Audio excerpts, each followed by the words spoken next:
Hey, traveler. Thanks. Sure, no problem.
Hey, Traveler. Paimon.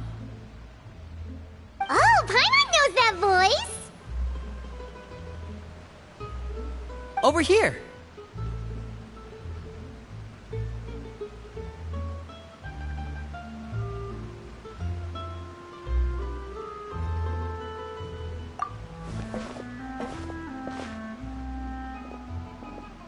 To borrow one of the more popular turns of phrase at the moment, this appears to be quite the fated reunion. Running into you two out of the blue like this has really made my day.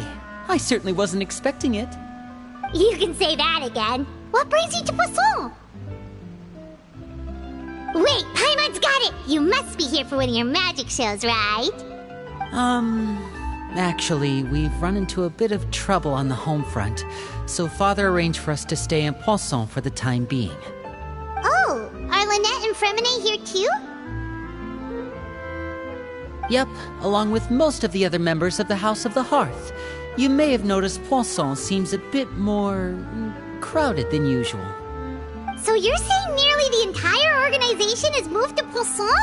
Sounds like you've run into way more than just a bit of trouble. What's really going on? Well... Since the two of you are so curious, perhaps I can fill in the gaps. You scared Paimon half to death! Father, you're here. You know... on second thought, maybe we don't need to know? It's all probably super confidential House of the Hearth stuff, right? We totally weren't trying to pry or anything. No need to be nervous. I could sense your genuine concern from your conversation just now. Of course, I can also understand your confusion. Sending so many Fatui here to Poisson, it's only natural that some might suspect an ulterior motive to be involved. I understand. I'm well aware you've had your fair share of confrontations with the Fatui in the past, and I can't exactly guarantee that we'll remain on good terms in the future. As for right now, however, I would say we have little reason to be at odds, wouldn't you agree? The House of the Hearth could stand to be more open with those who have worked so closely with us in the past. As for the issue at hand, well, it hardly relates to any ulterior motive. To be frank, it all stems from a certain rumor circulating around the House of the Hearth. It's an internal matter. What sort of rumor? A rumor that a certain phantom child is hiding away in the House of the Hearth. A phantom child? Ooh, just hearing the name is giving Paimon the creeps. A spirit that should have long ceased to exist is lurking in the shadows of the House of the Hearth. So I decided to bring the children to Poisson before continuing to investigate the situation. I expect I should be able to track down the spirit fairly quickly. After that, it's just a matter of resolving the situation, if you will. It shouldn't be much trouble at all. If you're curious, or if you still have some concerns, it might be advisable to stick around for a few days. I'm sure the children would be exceedingly pleased to welcome some visitors. Lenny, I'll leave you to entertain our guests. I have some matters to attend to. Of course, Father.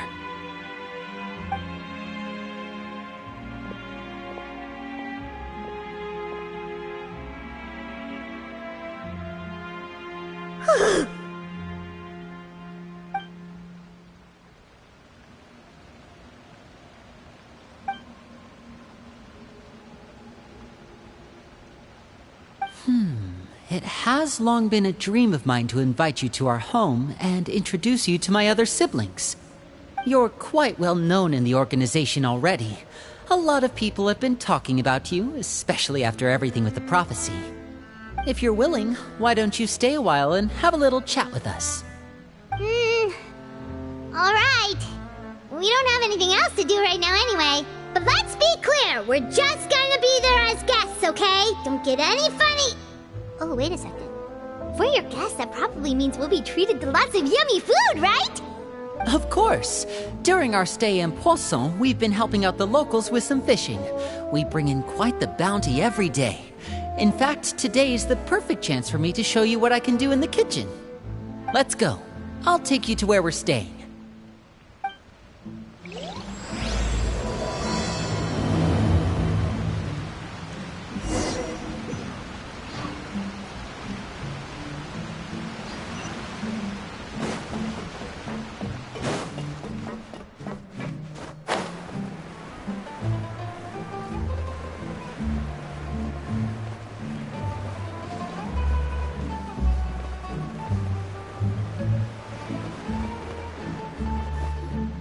We rented this house from one of the locals to use as a temporary base.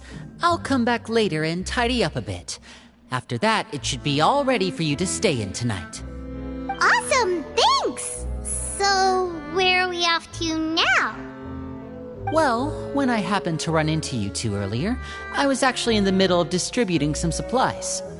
With this many people staying in Poisson, we have to bring in outside supplies every now and then. I should probably make sure the rest of these provisions get delivered. Otherwise, people might start to get antsy. Okay, we'll come with! There are all sorts of rumors about your organization floating around out there. Paimon's not sure if she could even take a wild guess as to what's true and what's not. But now that we finally have the chance to see a day in the life of the house, we can take a good look at how you operate! Well, you're more than welcome to come along. Just follow me.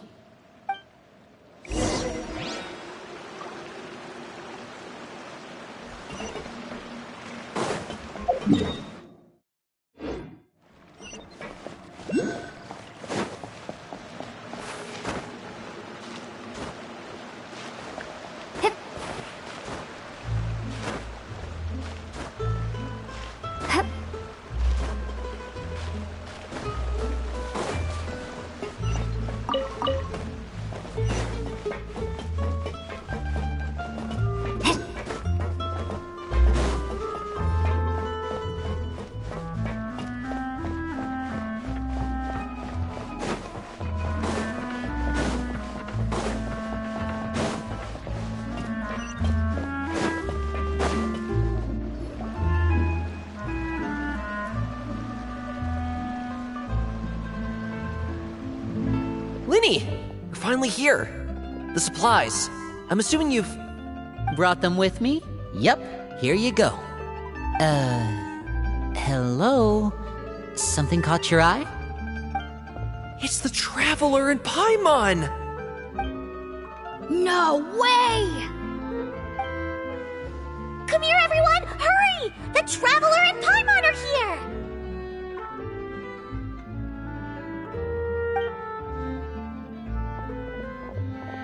One at a time, please. Don't crowd around them all at once. We don't want to scare off our guests now, do we? Oh, it's alright! Gotta say, Paimon didn't realize we were this famous. Of course! Father and Linny have told us so much about you. Father told us about how you helped Linny. According to her, you're a trustworthy friend. And as far as she's concerned, that's pretty much the highest compliment we've ever heard her give. As you can imagine, everyone's been very curious about you. I heard the Traveler is so strong that she can move a mountain with her bare hands. I heard Paimon eats so much that she can clean out the entire pantry at Hotel Tabor in just 3 days. Wait a second! That's the rumor you heard about Paimon? Oh, not cool at all! Oh, wait. When guests visit, you're supposed to give them gifts and stuff, right? Oh, we don't need something like that. Besides, we don't have anything to give to you. Come on, we insist. I can give you some of my new potions. Just pick your poison. And by that, I mean medicine or actual poison. I've got both. Huh? Or maybe Shaplo can teach you guys about stealth. He's super good at it. He's never been caught. Ah, now that's not a bad idea. I know you usually prefer to fight head-on, but it never hurts to expand your bag of tricks, right? When it comes to eliminating your enemies, staying quiet can go a long way. Trust me, I would know. I was poisoned not too long ago, and I'm still dealing with the after effects. So I'm not quite as good as I was before, but I could still give you some pointers. Wait, when you said gifts, Paimon didn't think you meant poison and stealth tactics. But those are the best things we can give you. You don't like them? Ooh, how about this? Tell me the name of someone who really annoys you, and we'll teach him a lesson for you. All right, Fold, Selwar. I think that's enough suggestions for now. When it comes to being a good host, it's the thought that counts. You don't need a physical gift to make our guests happy. In fact, pestering them with suggestion after suggestion might make them more annoyed than anything. I would say your enthusiasm has certainly gotten across. Really? Awesome! It's been so long since we've had guests to play with. If there's anything you need, just let us know. Yeah, especially if it's poison or something. I've got all sorts of potions for that. Well, we'll talk to you all later. We've still got supplies to distribute. All right, see you later.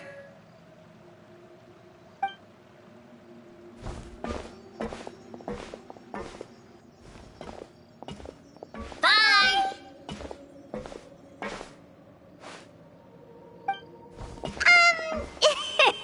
Lenny, about all that poison and stealth tactics talk just now. Scared you, did it? That kind of talk comes with being part of the House of the Hearth. When Foltz was really young, he strangled all of his family pets, just out of curiosity. He was labeled a dangerous problem child and was abandoned by his family.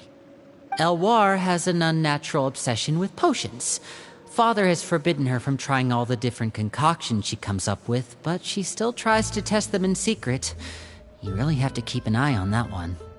Chaplot is around my age. While I'm mainly responsible for collecting intelligence, he handles surveillance. He's very passionate about his work and has no reservations about taking on some very difficult missions. I know you two probably aren't used to that kind of talk, but I can promise you they only had the best of intentions. Things like stealth tactics and developing different poisons, they really mean a lot to them. They were just trying to share the best of what they could offer, that's all.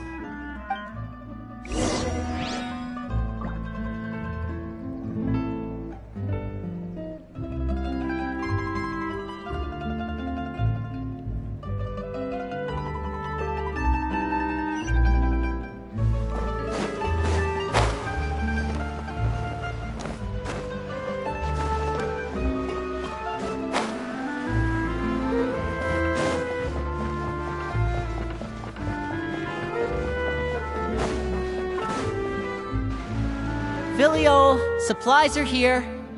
Thanks. And who are these two? Outsiders?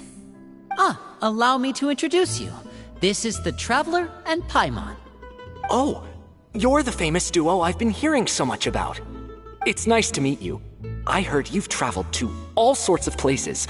Is that true? Of course! We're making our way all across to that! Oh, good for you. You must be pretty familiar with Fontaine by now, then.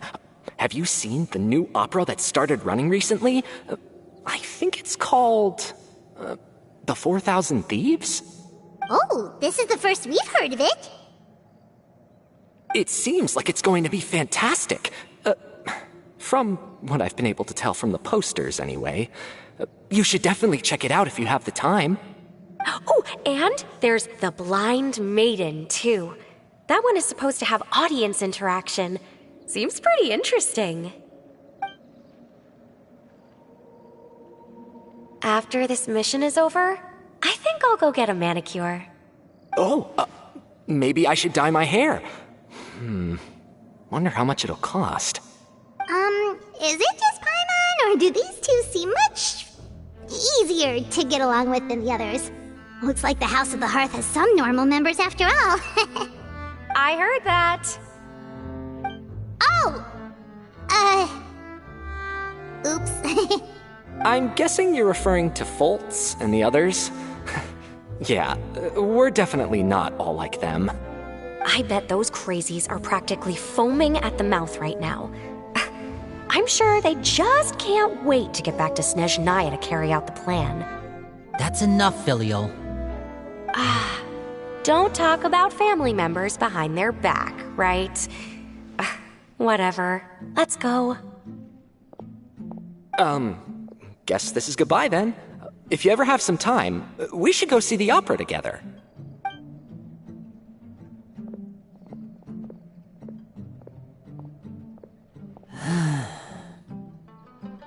Well, that's it for the supplies. We should probably head back as well.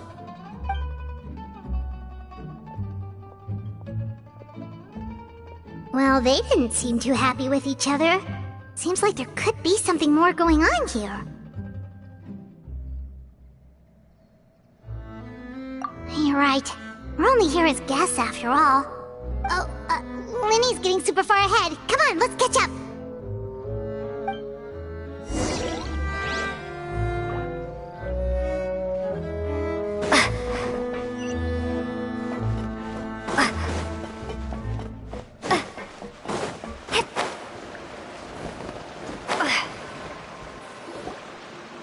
So, what do you think of the members you've met so far?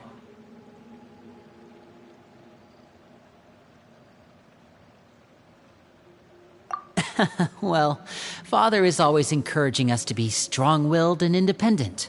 So if there's one thing we've got, it's people who aren't afraid to speak their mind. Well, I should probably get cooking. Wanna join? Of course! Then let's head out and...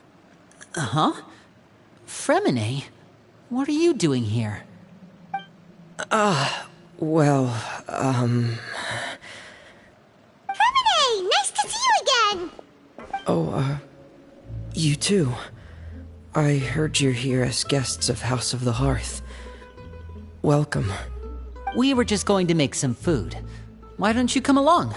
I could use some help in the kitchen, and I seem to remember you mentioning you wanted to make seafood soup for the Traveler and Paimon. Seafood soup? Oh, Paimon's drooling already. Were you looking for something just now, Fremine? Maybe I can help. It's nothing. I just wanted to see if there were any extra supplies. Yeah, we've got some left over. What do you need? Some food and water. And some clean cloth, if possible. No problem. Give me a second here. Food, water... Wait a minute. What do you need all of those for? You're not on any missions as far as I'm aware, and you were just going to come eat with us. So what's this all about? I thought I'd grab an extra portion because I get hungry at night. Could be because I'm growing, you know? And... Fremine, you remember what I told you? You're not like me. Your lying skills still need some work. Tell me what's going on. Is it really bad enough that you have to keep it from your own brother? Maybe it'll be better if we gave them some space.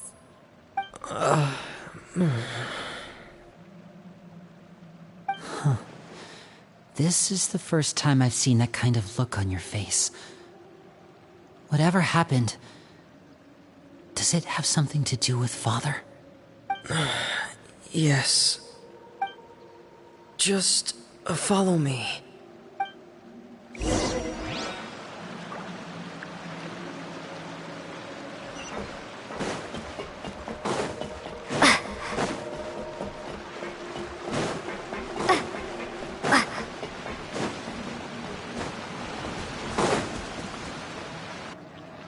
You're back!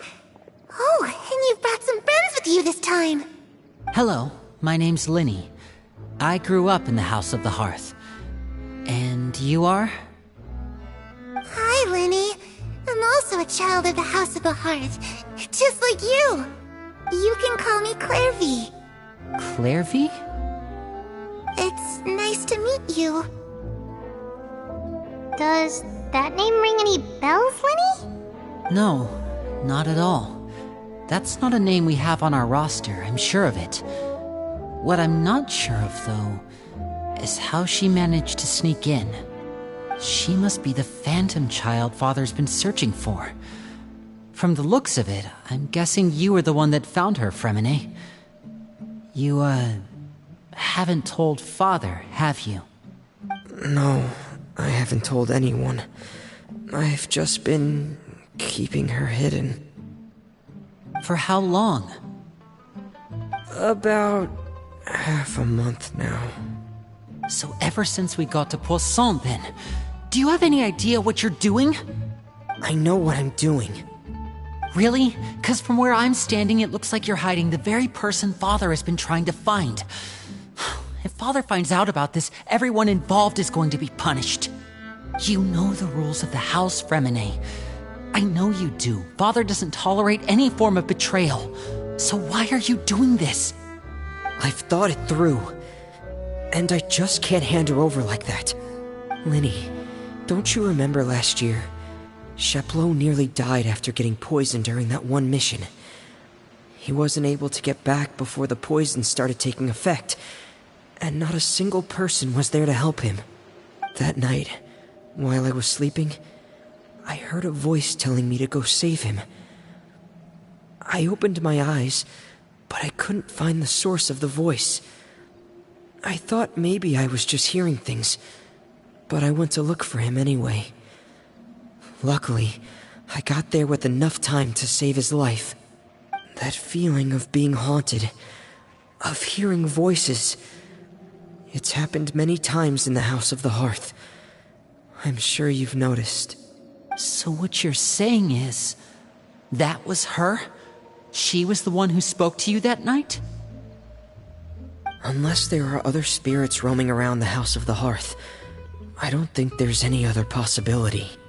If Clairvy were our enemy, it wouldn't matter whether she was a spirit or an actual child. I would have acted without a second thought, because that's what Father ordered us to do. But she's been living with us, helping us from the shadows all this time. I think that makes her family. I couldn't just hand her over to be dealt with. Not when there's so much we still don't know. So what's your plan then? You can't keep her here forever. Someone is bound to find out eventually. I haven't thought that far yet. I don't want to disobey an order from Father, but I also don't want to put Clairvy in danger. Come with me. There are a couple things I'd like to say to you in private.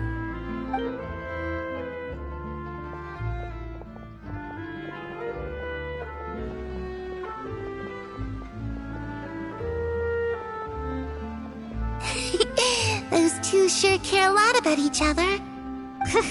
Well, they got a funny way of showing it.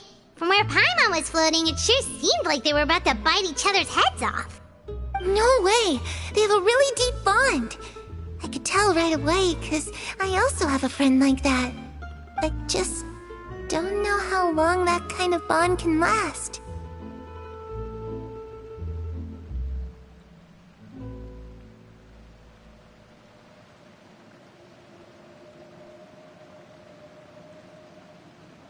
The darkness in the house runs deeper than you can imagine.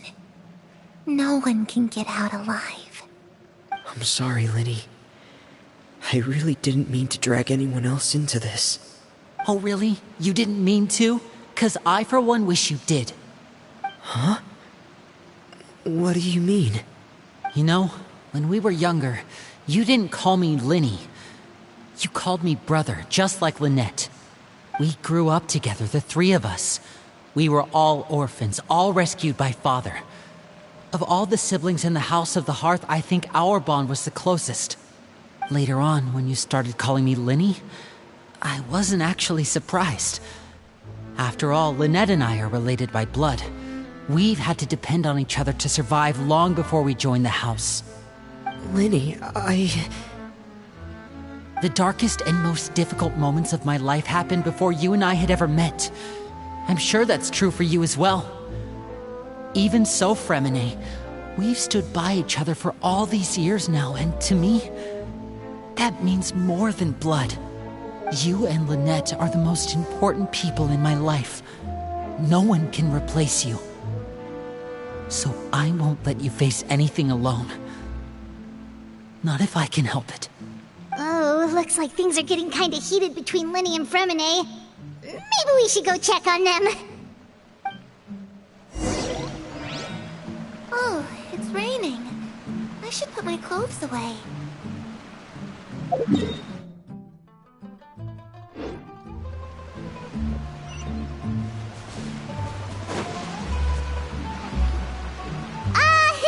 Hey, you two! Hope we aren't interrupting anything. Like a fight, or... Oh, wait a minute, Fremine. You're not crying, are you? Is everything alright? Everything's fine. Thanks for asking. Well, we're all friends here, right? We've been through so much together, so if there's anything we can do to help, just say the word. It's just a small family dispute. It's not something our guests should trouble themselves with. In fact, it might be better if your stay ended here.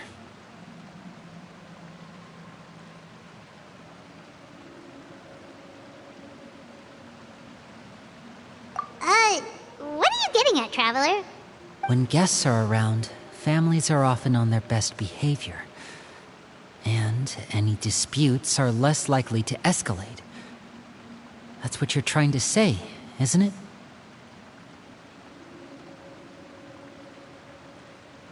I just...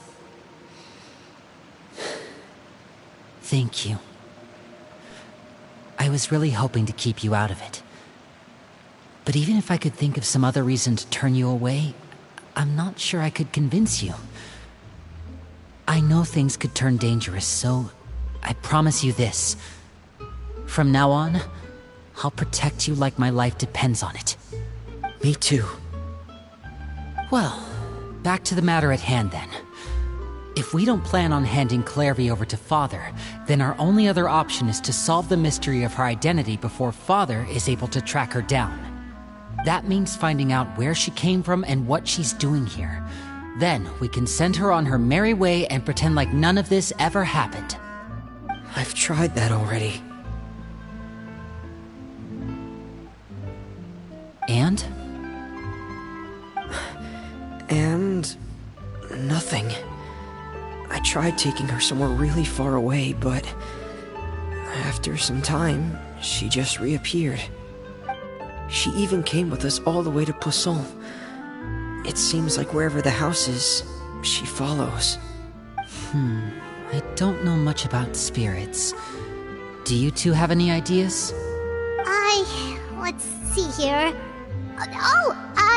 Paimon remembers hearing something like, if you fulfill a spirit's last wish before they died, they'll let go of whatever is keeping them here and return to the ley lines.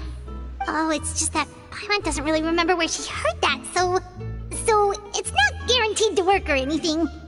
Well, sounds like it's worth a shot. Guess that means we should go ask her about her wish. But first, Fremine, I need you to promise me something. What is it?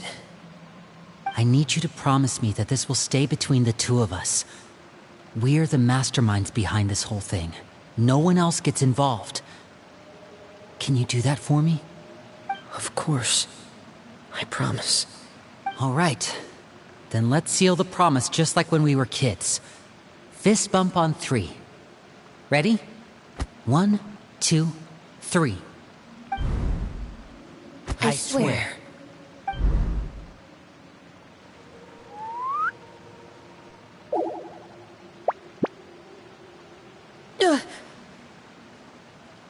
Whoa! Lynette!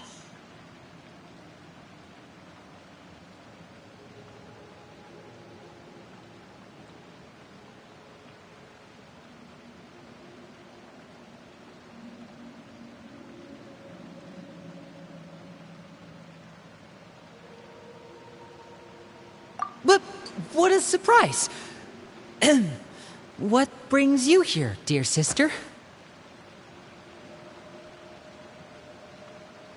And, when exactly did you get here?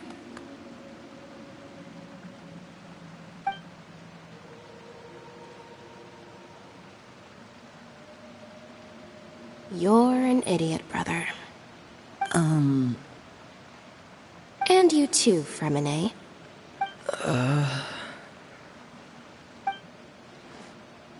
You 3, Traveler. And you 4, Paimon. Wait, what did we do? I've seen Clairvy around the House of the Hearth before. I hadn't seen her in Poisson, so I figured she must not have come with us. But it turns out, you were just hiding her. I heard you talking about your plan. Rather than steering clear of the situation, I'd rather fully join in.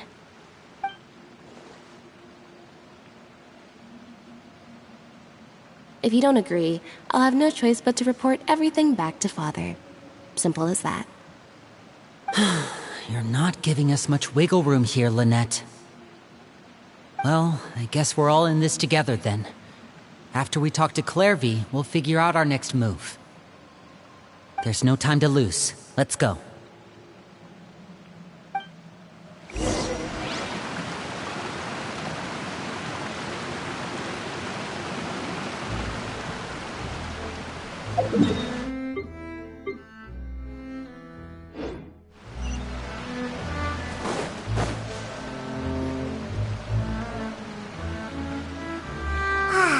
I'm full.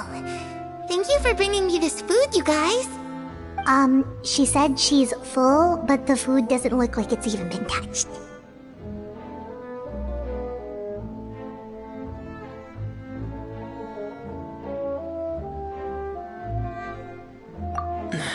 That's right. Based on what I've been able to observe, it doesn't seem like Clairvy can interact with the physical world at all. Still, when she's presented with food, she'll always linger around it for a good little while. Maybe, in her mind, she really is eating those things. Does she know that she has already passed away? I've tried to ask her, but she didn't answer. My guess is that she's just as confused as we are.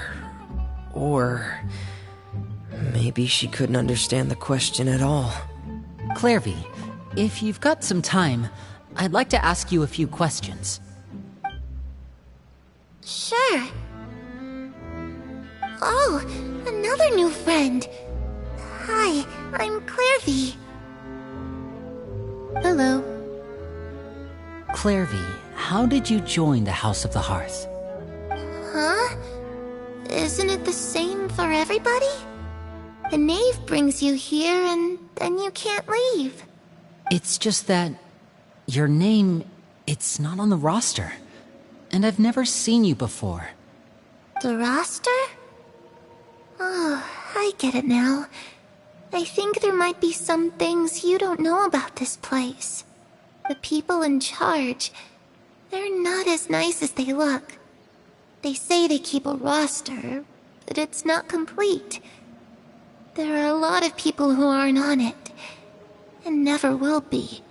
In this house, some people are family, and other people are just test subjects. Those kinds of people aren't ever going to get a place on the roster, unless it's the roster of people who've been executed. Wait, does that mean the name... She... Is there anyone that can vouch for you? Perry. She's my best friend. She's the only one I trust in this place. Have either of you heard of that name before? No. Me neither. Clairvy, Perry. Neither of those names are on the roster. But it seems like she's telling the truth. Either that, or this kid's already got a bag of tricks bigger than mine. Maybe we should try a different approach. Clairvy, do you have a wish? A wish? It can be anything you want. Just imagine. It's your birthday, you're blowing out the candles, and your wish is...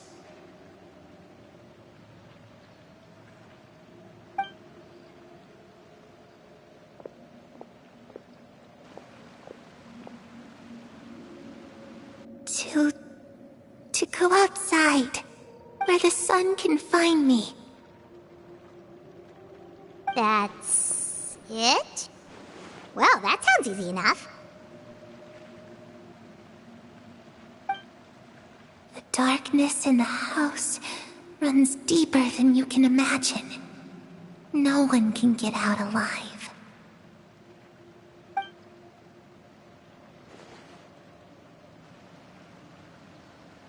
Okay, time to divide and conquer.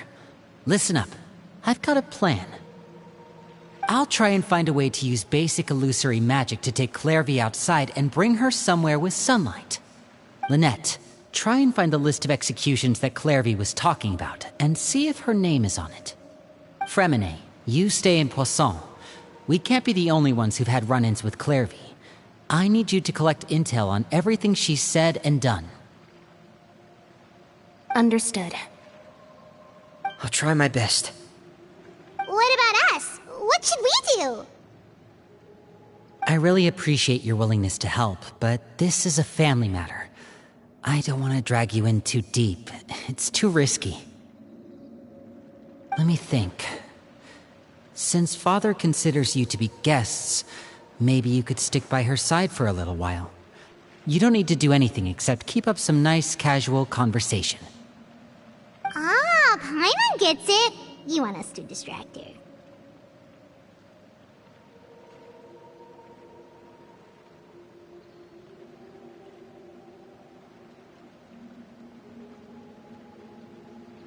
I'll give you a magic bird. If Father suspects something, all you need to do is release it when she's not looking, and it'll alert me that something's wrong. Of course, that's only as a last resort. If Father doesn't seem to notice us, there's no need to make contact. We'll reconvene here tonight after all's said and done. If the worst-case scenario happens and we're discovered, just tell Father everything. We're not going to let our guests get punished for our own actions. That's where we draw the line.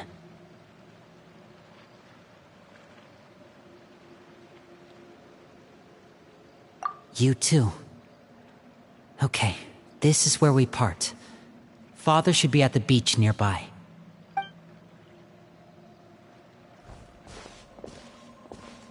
I really hope this goes well. No, it has to go well.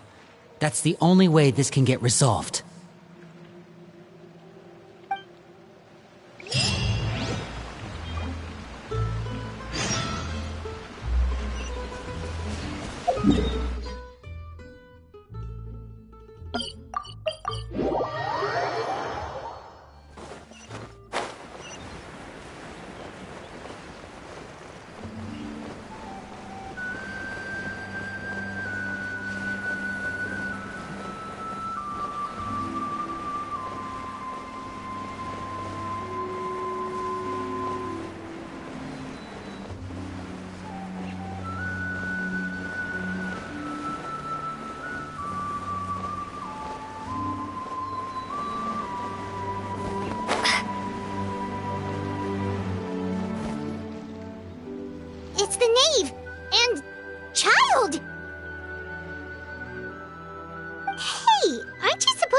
Snezhnaya recuperating? What are you still doing in Fontaine? Oh, it's you two. I didn't expect to run into you here. I was unconscious for quite a while after the fight in the Primordial Sea. After I woke up, I realized I was being taken back to Snezhnaya, and well, I couldn't have that now, could I? Not when I've still got unfinished business here in Fontaine. So, I mustered up all my strength and made the journey back on my own. What sort of unfinished business are we talking here? It has to do with Skirk, my master. I really wanted to meet up with her, but by the time I got back, she had already left. I still have so many questions for her. Without any other leads, all I could do was ask the knave to help me track her down. She must have left behind some traces from her time in Fontaine. Oh, okay, so have you found any clues? Unfortunately, no. While the House of the Hearth is adept at collecting all manner of intelligence, certain existences can still manage to escape our purview. Basically, unless Master feels there's a need to meet with me, she's not going to be found.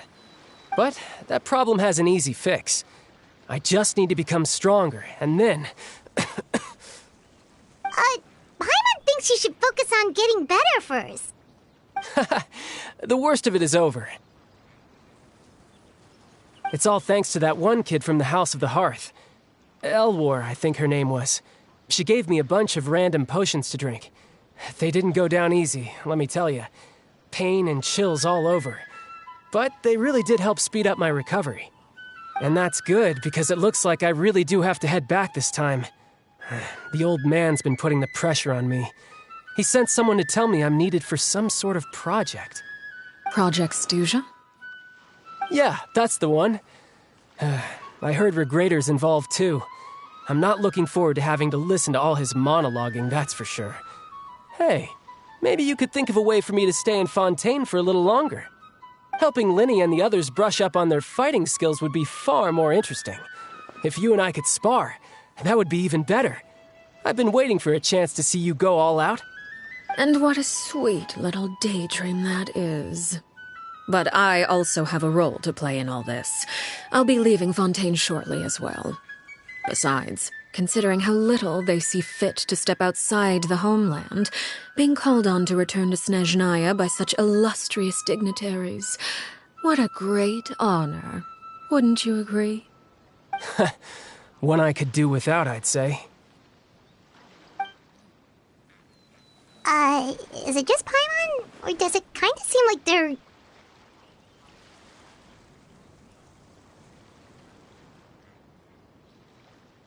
So, dear guests of the House of the Hearth, to what do I owe the visit?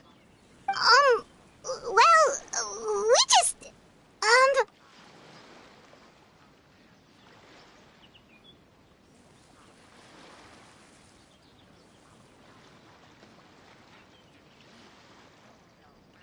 Right!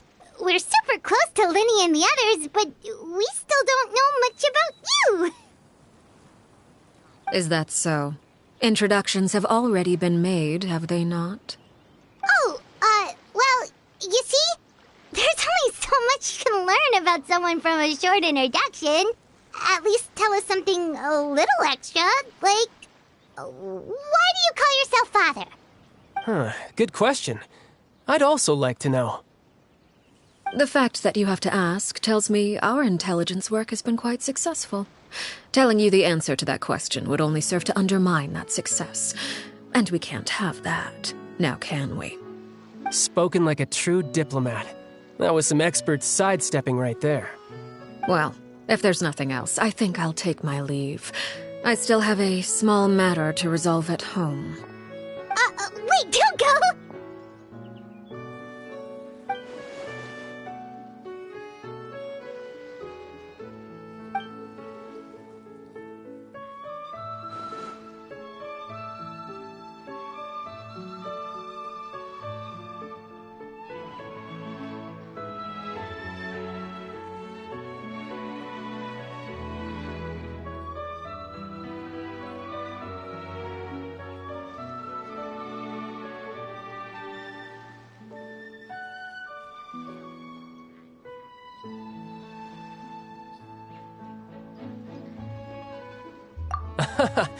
I'd also like to hear the answer to this. I've met some of the members of your organization, and they all seemed like really good kids. They actually reminded me of Tonya and Tusser. Which, by the way, if you ever betray them, I'm just letting you know, I won't let you off easy. And why would I betray them? Well, you've already betrayed the House of the Hearth once, haven't you? At least, that's what I heard.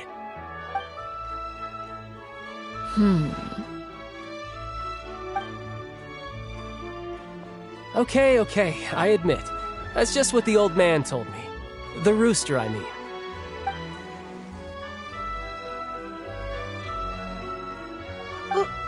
Wait, did you really do something bad to those kids? Never mind what I've done. I'm more curious as to what the mighty rooster had to say. Care to enlighten me? Well, nothing much. Just some stuff about you taking out many other members of the House of the Hearth, and even going so far to attack your own family. I see.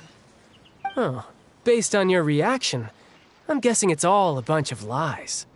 Hardly. I don't appreciate his particular turns of phrase, but I suppose he didn't say anything untrue. Although, it would be more accurate to say that there is a certain level of prejudice involved, but I don't intend to clear that up just yet. Prejudice has a funny way of concealing the real truth behind certain things, an attribute that I find to be quite advantageous. Call yourself a Fontanian, for example, and people will assume all sorts of things, when the real truth is that this is simply the land where I was raised. Huh? You're not actually from Fontaine? But then why did you try to help out with the prophecy and everything? I was trying to protect the children born in Fontaine. Claiming that I myself was a Fontanian simply made it easier to operate. People would hardly suspect a fellow Fontanian of having any ulterior motives. Who wouldn't want to save their homeland, after all? The primordial sea wouldn't have any effect on me, but it would have caused great harm to the House of the Hearth. Well, you wanted extra information, didn't you? There you go. I hope that satisfied your curiosity.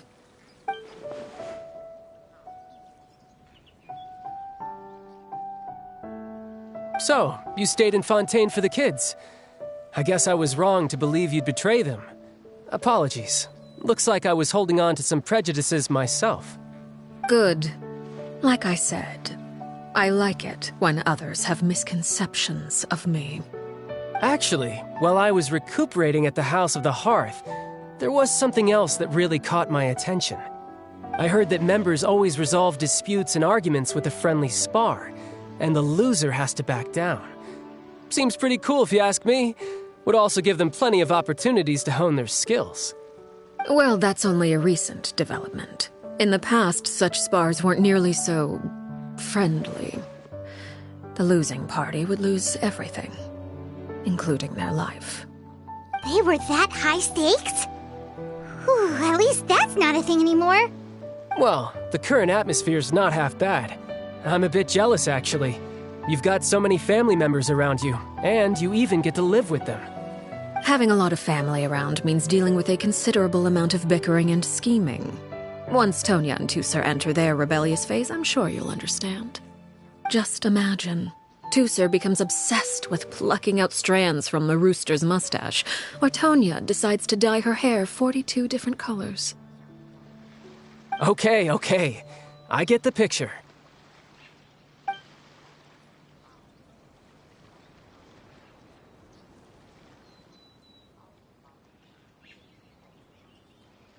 Well, would you look at the time? I should probably get going. Traveler, Paimon, I'm not sure where our paths will cross next, but the next time we run into each other, we should definitely try and find some time to spar. Again, maybe this is a conversation we can have when you look less like you're gonna kill over. All right. Well, thanks for everything, Arlecchino. No thanks necessary. You also played a part in obtaining the Gnosis. I would say we can call ourselves even. I like the sound of that. Well, I'm off. See you all some other time.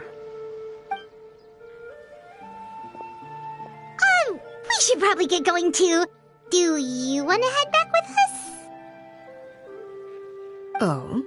You want me to leave so soon? Oh, well, you see, I'm rather enjoying the evening breeze. If you don't mind, I think I'll stick around for a bit. I have some things to think about. Apologies for not attending to you like a proper host. Please forgive this slight. I do hope you'll have a pleasant stay. We managed to keep her distracted until nightfall. Good thing Child was there to keep the conversation going. You don't think she suspected anything, do you? Oh, I wonder if Linny ran into any issues. Let's hurry back and see how everything went.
Well, long story short, we ran into a small issue.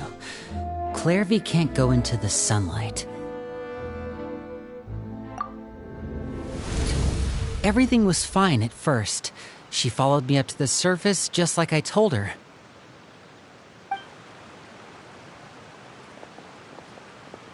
But as I led her out of the shadows and into the sunlight, she vanished. I turned around and there she was, standing at the edge of the shadows, silently watching me. Huh. Maybe she's afraid of sunlight, or...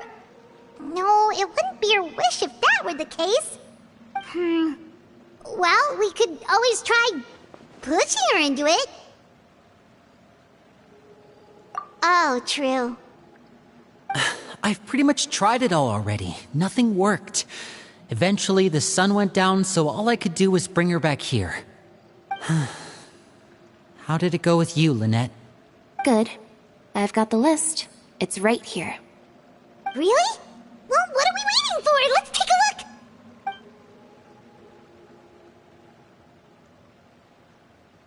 Oh, that's a lot of pages. Oh, it's gonna take forever to get through it all. We can each take a section. Here. La Pouillade, Landois, Chambel, Horaire.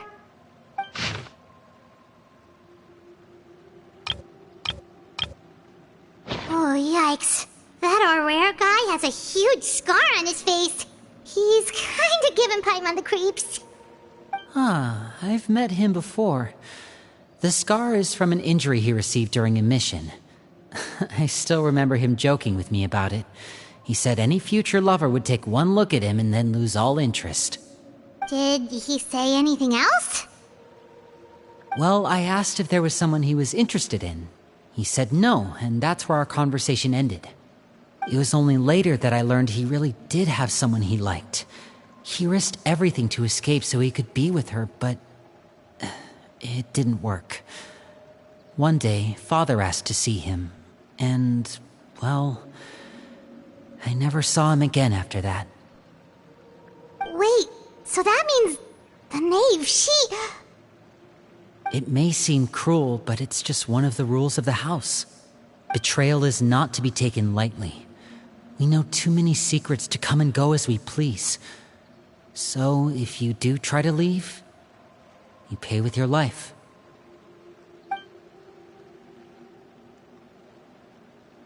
Her name's not here, huh? Well, that's not too surprising. It doesn't seem like this list is complete. It only contains records dating back around 5 years. Let's shift our attention then. Fremine, were you able to find anything out? Fremine. Sorry. I was thinking about something.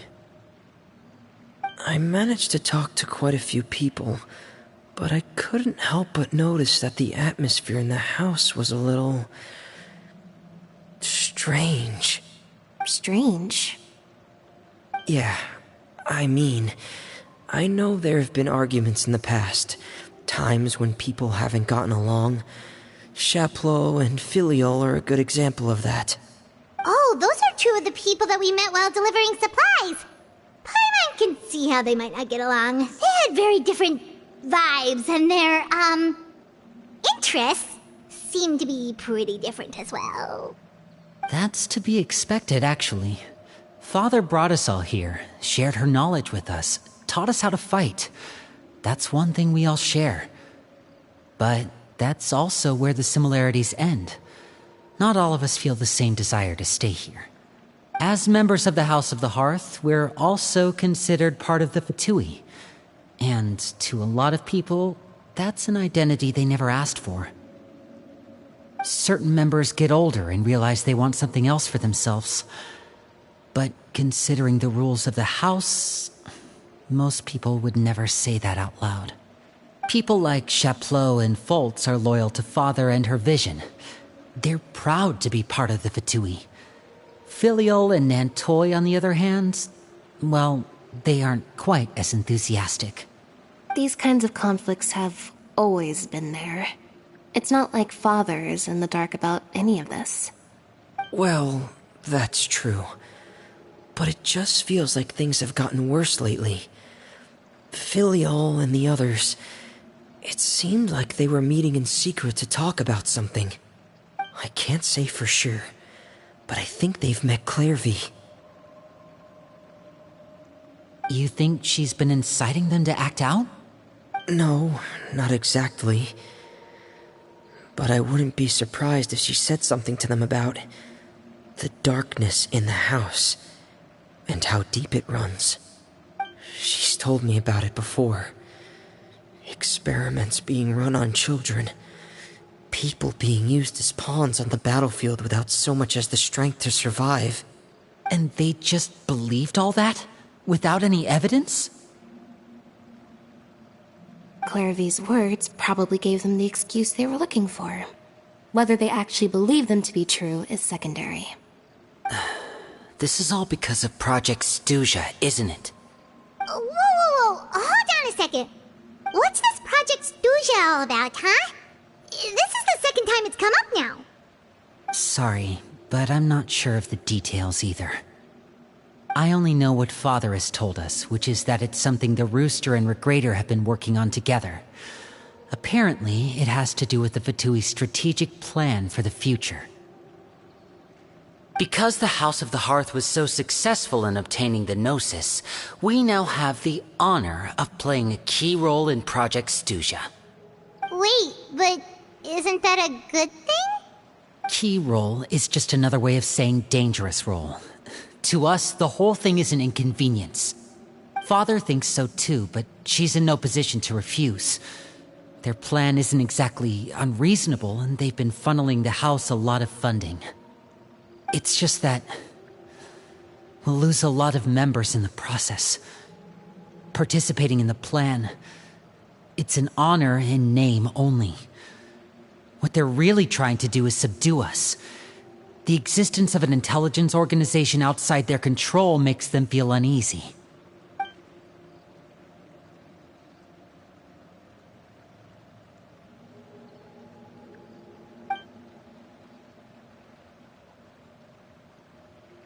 Okay, super complicated top secret Fatui business aside, what does all of this have to do with the conflicts you were talking about earlier? Paimon doesn't get the connection. External pressure has a way of exacerbating internal strife. You can't overlook the power of fear either. People are afraid of dying, and that fear is often the impetus for a lot of stupid decisions. I thought resolving the Clairvy situation would make everything go back to normal, but it looks like things are more complicated than I thought. If we leave Filiol and the others to their own devices, sooner or later, Father will be forced to take action. We can only focus on one situation at a time, brother. You're right. Even if we confront Filiol and the others, it won't do any good. It might even make matters worse. We should focus on Clairvy for now. Well, it's getting late. We should head back and get some rest. We'll try again first thing tomorrow. Lynette, you stick with me this time. Fremine, keep a close eye on Filiol and the others. Make sure they don't do anything they'll regret. Good work today, everyone. Have a good night, and I'll see you tomorrow.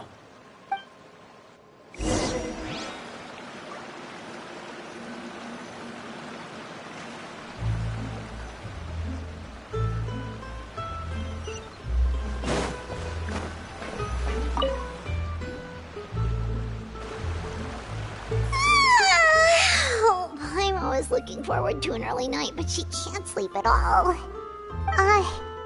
Hey, you don't think the knave will be too angry with Linny and everyone if she finds out about all this, do you? She's even scary when she smiles. If she were to actually get angry... you have to protect Paimon if that happens, okay, Traveler?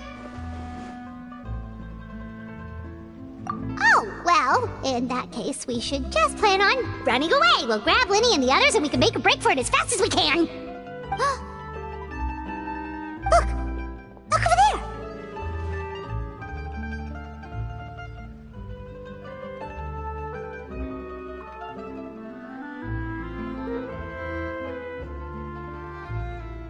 Quick! Let's catch up with her before anyone sees!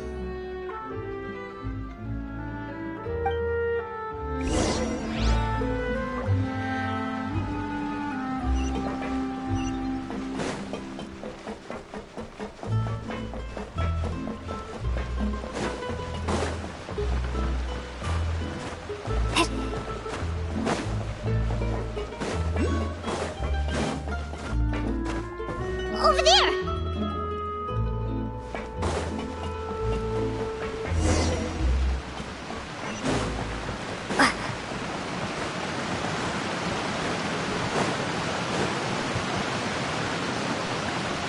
Oh, where is she going? Oh, if someone sees her, we're toast!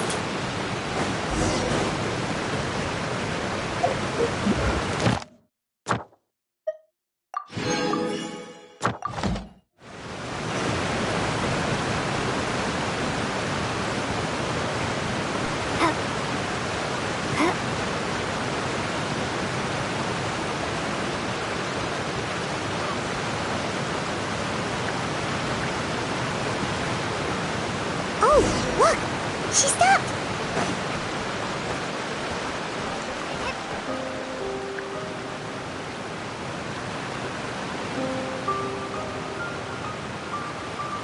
Clairvy! Shh! I opened the window while no one was looking. Look how pretty the outside is.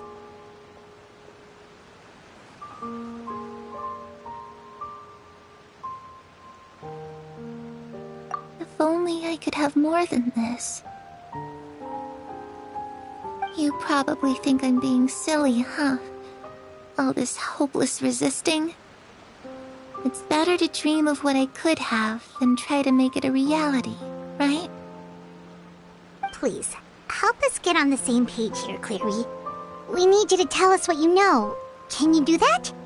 Sure. Although, after you hear all this, I think you might regret that decision. Everyone in this family is nothing more than a tool. Something to be used and exploited. We're all expendable. Including me. As long as you're useful, you get to stick around. Lose your value, You're handed over to the doctor, experimented on, and given a fate worse than death. I've seen it happen again and again, and I've had enough. You're saying the knave did all that? It's just, that doesn't seem like something she would do. She's scary and all, but it seems like even she has lines she wouldn't cross. I knew you wouldn't believe me. Everyone thinks she's a good person.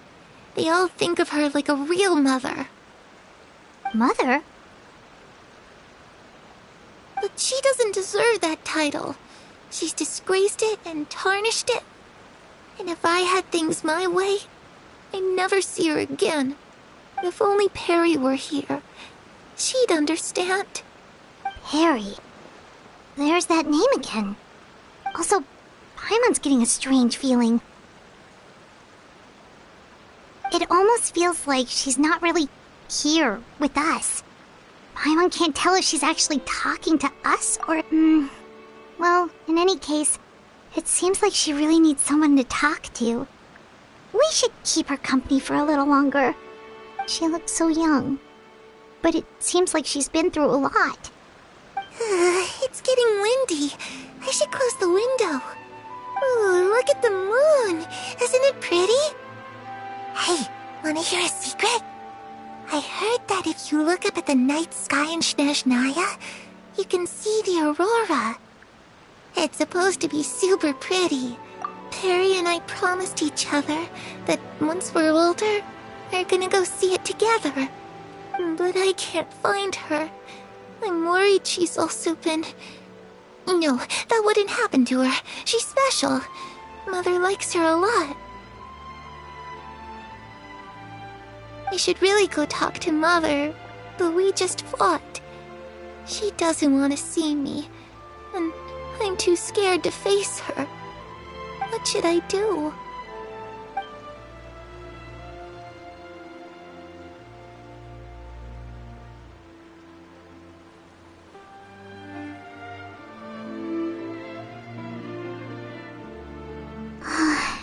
Paimon really doesn't understand what's going on with her. Well, let's head back. We've got an early morning tomorrow.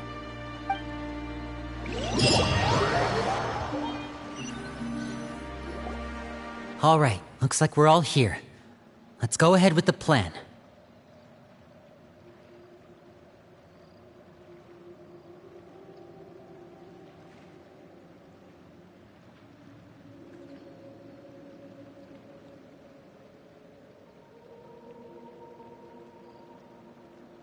Oh? What is it?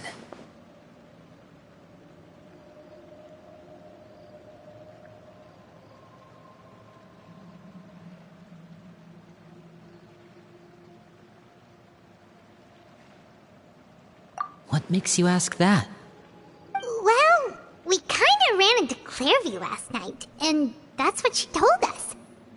We met the doctor back in Sumeru. He's super dangerous, and he's done all sorts of bad things. It's possible that Father and the Doctor have had certain dealings, but I don't think Father would work with him. We're not really on the same side, so there's not a lot of trust between them. That doesn't exactly set the stage for a successful partnership. I did hear, though, that when Father first became a Harbinger, the Doctor offered to work with the House of the Hearth. Father rejected most of his proposals, except for one. It had to do with some sort of secret experiment. Secret experiment? Could that be what Clairview was talking about? I don't think so. I don't know any details about the experiment itself, but I do know it's an entirely independent operation. The Doctor only proposed a direction for the research. That was the extent of his involvement. I still don't think that counts as working together. The details of the experiment are confidential, but complete records are kept on all participants. That doesn't seem to be the case with the situation Clairview referred to. I know you don't agree with some of the Fatui's methods, and I'm not asking you to. But I am asking you to trust us on this. The House of the Hearth has its own principles. There are certain lines we're not willing to cross. Alright, that's good to hear at least. Clairvy seems to think the knave and the doctor worked together to do something horrible. If that turned out to be true, Paimon doesn't know how he would even face you guys. It's just that it doesn't seem like Clairvy is lying either.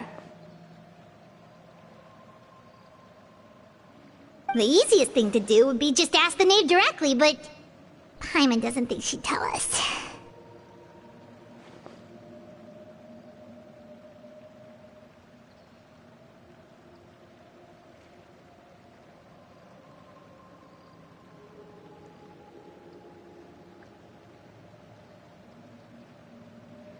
Father didn't come back last night. She's probably still near the shore. We'll be counting on you to distract her. Lynette, you're with me. Fremine, you know what to do. Be on your guard, everyone. All right, let's get to it.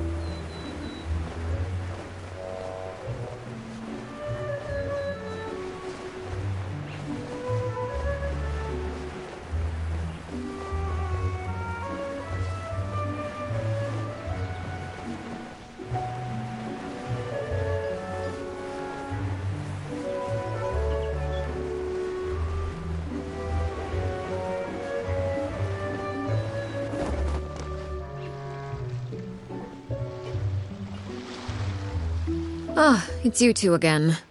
I must say, you look a bit pale. Did you have trouble sleeping last night? A little. Perhaps if you had less on your mind, you'd be able to absolve yourself of such troubles. So what are you planning to do now? Catch up on some sleep? Or should I give you some time to rack your brain for a topic to discuss before I ask any questions? Although I must profess to being curious. Without child here, how do you plan on distracting me? Us? Distract you? A good one. But no, we were just here for a chat. Looks like you could have used some extra time to think. No matter. If you don't have any other plans, why don't you accompany me somewhere? Don't worry. I'll be sure to steer clear of any scheming children. The ocean breeze is sure nice today.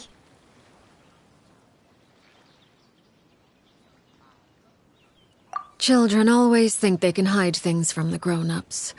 But nothing gets past me. Least of all a little scheming. I think I'll let them have at it for a little longer. I can be very patient. Well, I'll leave you to think things over. If you're so inclined, meet me outside the Palais Mermonia. Good things come to children who do as they're told.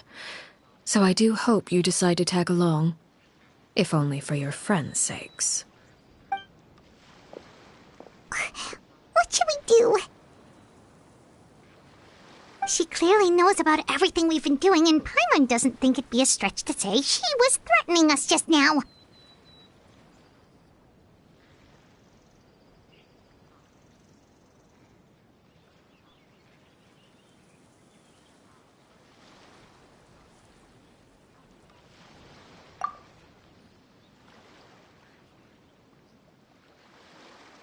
Oh, good idea.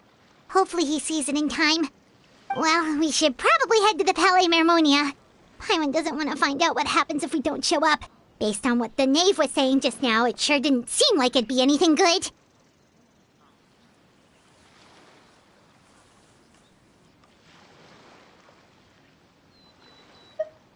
Okay, then we probably shouldn't keep her waiting. It seems like Linny and the others are on thin ice, so let's do our best to not get them in any more trouble.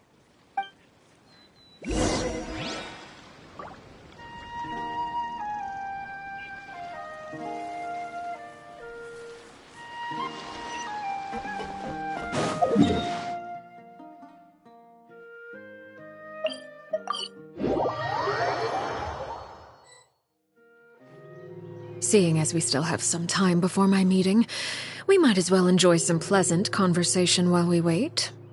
I'm glad to see you get along with my children. Being surrounded by good companions is necessary for a child's development. You're not planning on doing anything to them, are you? I assume you're referring to Lenny, Lynette, and Fremine. Although, there's that situation with Filial and Nentoy as well. It appears quite a few people have been acting out lately. No matter. I'm not one to discriminate. All those who betray the house meet the same fate. There are no exceptions. Does that mean you're going to kill them? Oh, are you here to beg for their lives? I'm sorry to disappoint, but the rules of the house change for no one. In my organization, everyone is responsible for their own actions. But don't you care about them at all? They really respect you. They even call you father. You must feel something for them. Any organization in which feelings come before principles is one destined for ruin. The House of the Hearth is hardly an exception. You could say our principles are more stringent than most. Perhaps I can offer you this consolation at least. As our guests, you two will not be held accountable along with them. I would imagine Linny, Lynette, and Fremine will be able to keep their lives. As for Filial, Nentoy, and the others, I'm afraid there's little I can do. They can try to escape, but once you know our secrets, there's no getting out alive. But that's awful. Ah, you seem concerned. Out of consideration for my guests, I suppose I could turn a blind eye for a little longer. If Linny and the others manage to dispose of Clairvy in the meantime, all evidence of their wrongdoing will be lost. In that case, I could hardly punish them for something I couldn't prove. If their efforts are unsuccessful, on the other hand, all will be held accountable. And of course... Oh, and here, I believe this belongs to you. Do try and keep better track of it next time. It takes a considerable amount of time to train a bird like this. It would be such a pity if you were to lose it. Permanently. Wait, where did you get that? Well, I'm afraid that's all the time we have to chat. Now, for the matter at hand. I asked you to meet me here because I have business at the Palais Mermonia. It has nothing to do with you, but I think it would be prudent for you to stick by my side for the time being. There will always be time later to run off and tell Linny what you've learned. Well, time to go. Looks like we wrapped things up just in time.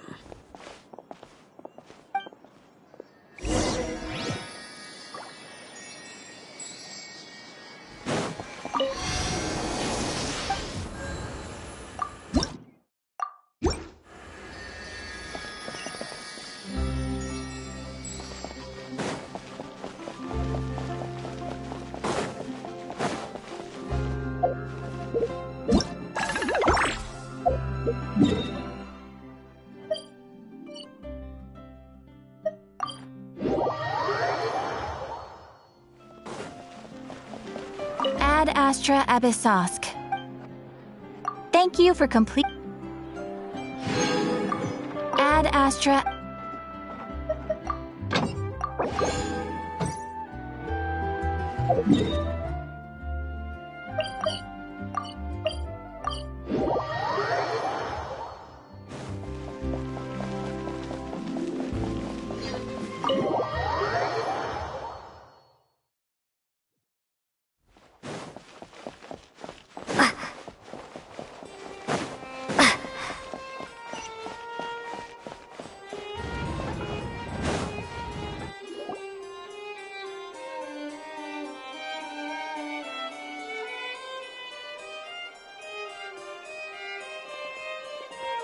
It's been a while, Monsieur Neuvillette. I must say, I wasn't expecting my meeting request to be approved quite so quickly. The Palais Mermonia operates with an efficiency worthy of admiration. It is only right that an esteemed diplomat such as yourself should be afforded the proper level of respect. Although, if I may speak plainly, I must confess that I did not anticipate we would have the occasion to meet again after presenting you with the Gnosis. I see you brought the Traveler and Paimon with you as well. If I may inquire as to the purpose of your visit. I'll be departing Fontaine shortly. There is, however, an outstanding matter that I would like to see resolved before I go. It requires a rather lengthy explanation, I'm afraid. So I took the liberty of explaining everything in this proposal. Please review it at your leisure, Monsieur Neuvillette.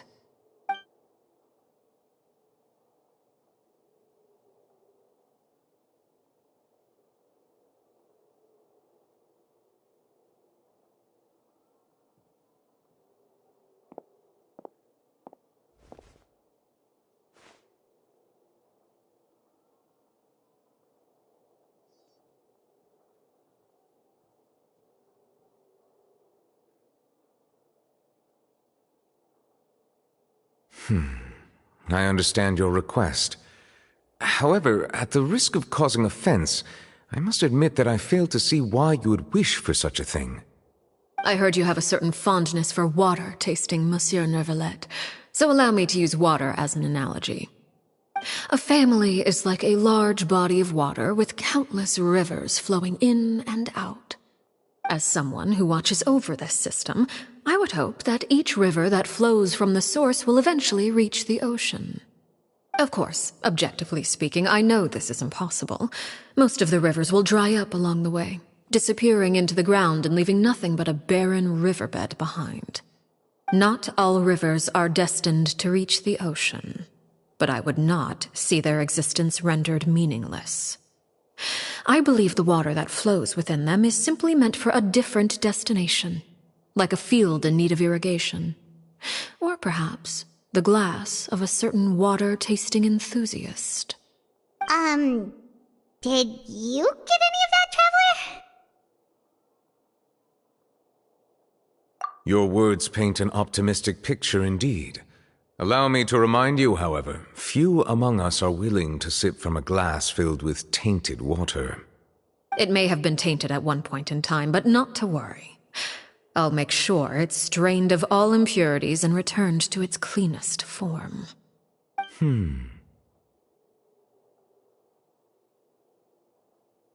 I seem to recall there being a transactional aspect to your proposal. Perhaps you could expound on that?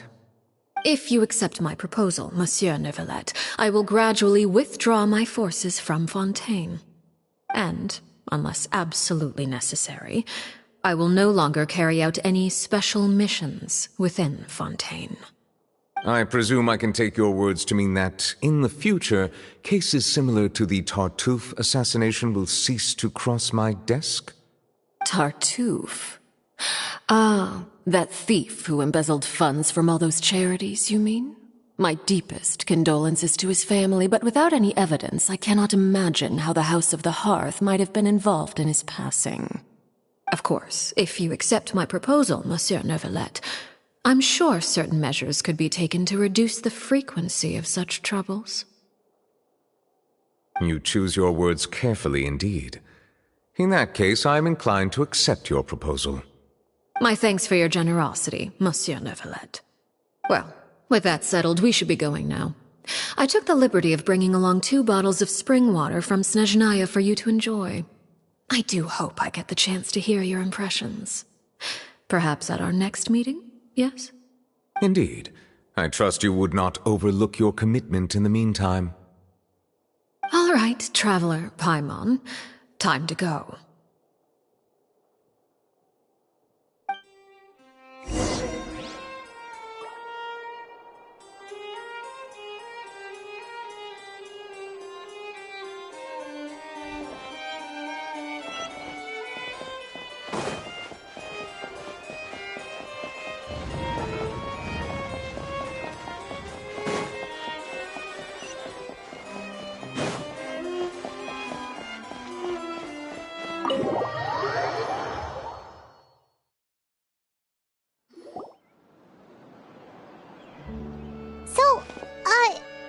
What exactly were you talking about back there? Paimon only heard you mention some rivers, a large body of water, and then some kind of irrigation scheme. You really want to know? I would imagine there might be more pressing concerns at the moment. Lenny, Paimon really hopes everything's going okay.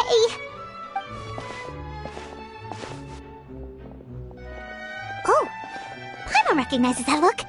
You've got your ticket cap on, don't you, Traveler?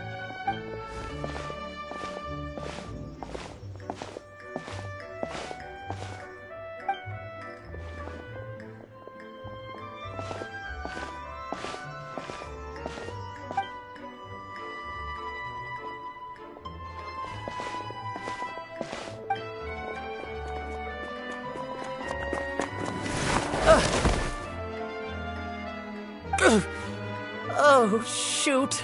Are you alright? Oh, jeez. I'm so sorry. I was so focused on selling these papers, I wasn't looking where I was going. Well, let me make it up to you at least. Here, take this paper. On the house.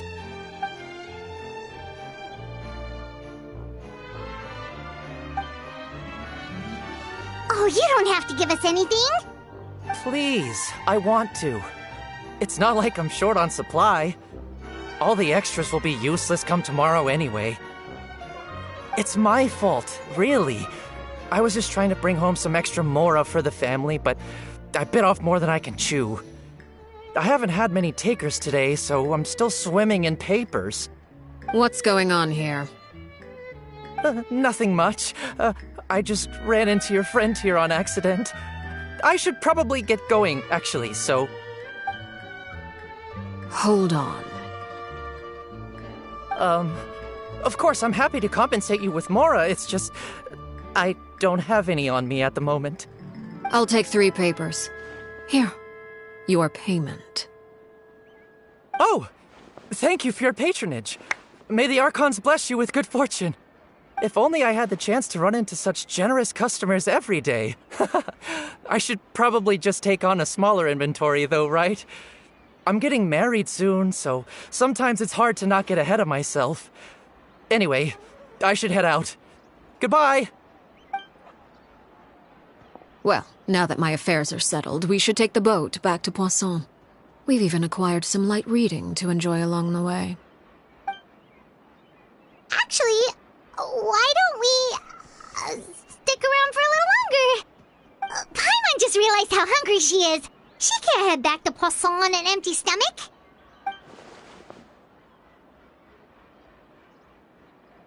It appears you two are under the impression that delaying our return will somehow alter the situation in your favor. I'm sorry to ruin your fantasy, but your efforts are meaningless. That being said, I could be persuaded to give Linny some extra time. I just have one condition. If you agree to my request, I'll even answer some of your questions. You're quite curious about Claire V, are you not? And my relationship to her. Wait, why are you being so generous all of a sudden? You're not gonna ask us to do something bad, are you? You overestimate yourself. You don't have the talent for bad things. Then what can you possibly... The most important consideration in a negotiation is that both sides receive something they want. Demands and threats only get you so far.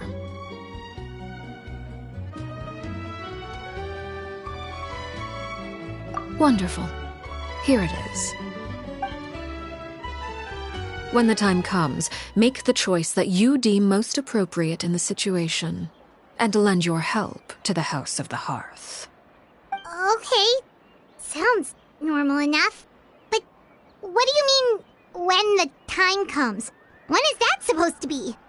That is for you to decide.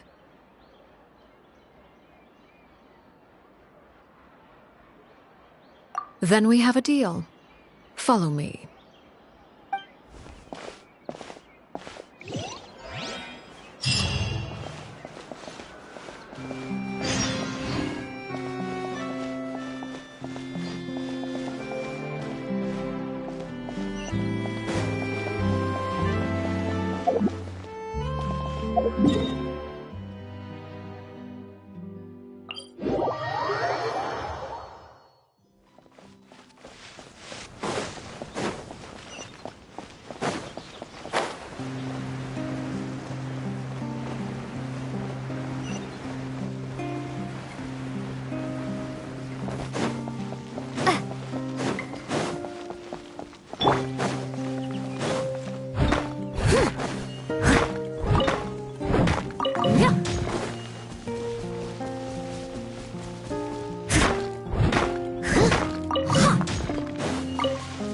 Someone needs assistance.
Someone needs assistance.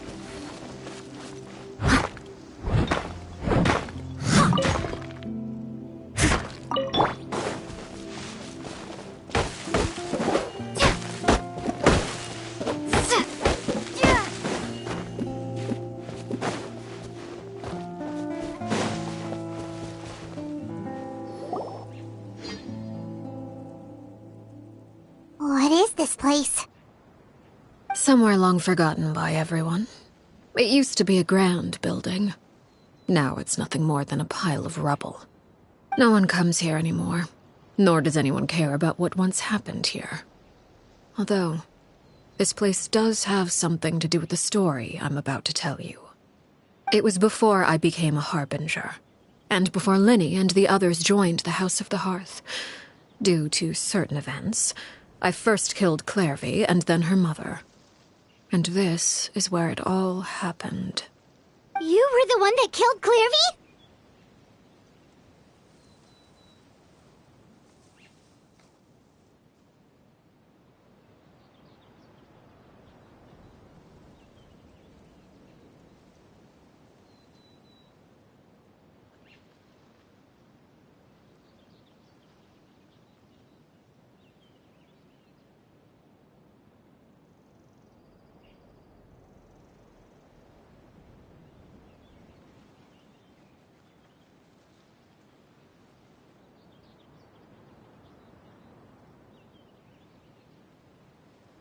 Patience now. Allow me to explain Clairvy's side of the story first. I'll start from the beginning. Clairvy was 6 years old when she was brought by her mother, Crucibina, to live in the House of the Hearth. From the outside, it seemed like a fairy tale. A thriving family made up of kind adults and friendly children. Crucibina was the knave at that time, and the House of the Hearth was under her control. She was Clairvy's mother by blood, but she was also the mother to all the children in the house. Clairvy was happy here, for a time. But she quickly realized that being part of this family wasn't a fairy tale at all. It was a kind of Purgatory? Exactly. The House of the Hearth takes in war orphans from all over Tevat. But as for how to raise them, that depends entirely on the person in charge. Crucibina came up with a novel idea. She would teach the children to fight, force them to duel each other, and then crown as the king of the house the child who proved themselves most worthy of inheriting her title. It's difficult to estimate the number of children who died or were maimed in the process. There's little I can say about the ones who died. The ones that emerged with permanent injuries, on the other hand, well, they still served a purpose. They would be handed over to the doctor to be experimented on, or sent away on dangerous missions. Nothing more than tools to be used and then discarded. So those were the experiments Clairvy was talking about. But what actually happened to her? You said that Clairvy was Crucibina's daughter, so if Clairvy tried to convince her to stop what she was doing, Crucibina probably would have listened, right? Despite being Clairvy's mother, Crucibina cared little for her daughter. She forced Clairvy to join the House of the Hearth only as a means to demonstrate her own impartiality as a mother, to prove that she treated all her children equally. Clairvy did try to convince her mother to change her ways, but it was to no avail. After her efforts failed, the only other option was to rise up and try to fight back. Unfortunately, the other children had already been thoroughly indoctrinated into the illusion of happiness Crucibina had created. Of course, there was one exception. Someone Clairvy's age who knew the truth about the House of the Hearth. Her name was Peruere.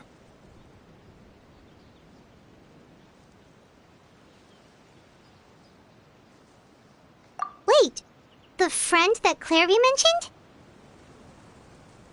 Friend, huh? I suppose we can call her that for now. Clairvy was a cheerful and passionate person with a tenacious spirit. Peruere, on the other hand, was rather cold-blooded. Her cold-blooded nature allowed her to see through Crucibina's facade. Yet, it was also this cold-bloodedness that prevented her from acting against it. At least at first. While Clairvy longed for freedom, Peruere was convinced that, amid all the fighting and violence, she would make it until the end. Despite their differences, the two became fast friends, united by their knowledge of the truth. Clairvy told Peruere that she hoped to create a real family, where no one would be killed or sacrificed.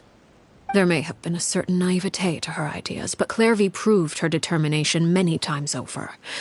She tried countless times to run away, ask for help, or expose the truth. But her efforts only earned her beating after beating. The only thing that kept her going was her strength of will. Even with her body racked with pain, she would still stand on her tiptoes and open the window at night. She and Peruere would look out at the moon together, a fierce longing for freedom shining in her eyes. But one day that light simply vanished. Oh no. What happened? Her hopelessness resulted from a culmination of things. 10 years had passed. 10 years worth of failure after failure. She and Peruere weren't children anymore, but finding any chance to escape still seemed as hopeless as ever. It was during this time that Peruere suggested a new plan. If escaping was out of the question, why not take down the very person sitting on top of this throne of lies? Mother herself. Clairvy rejected that proposal. She claimed that, as a famous harbinger, Crucibina possessed an unimaginable amount of power. Trying to kill her would have an incredibly low chance of success. Clairvy never gave another reason, but Peruere could see it written all over her face. Clairvy still thought of Crucibina as her mother. Killing her own flesh and blood was a line she couldn't bring herself to cross. If she couldn't escape and fight back, then only one option. Precisely. Death was the only way that she felt she could be free. It happened during a duel. When she arrived at the dueling ring that day, her partner turned out to be none other than Peruere, the very person that had stood by her side all those years.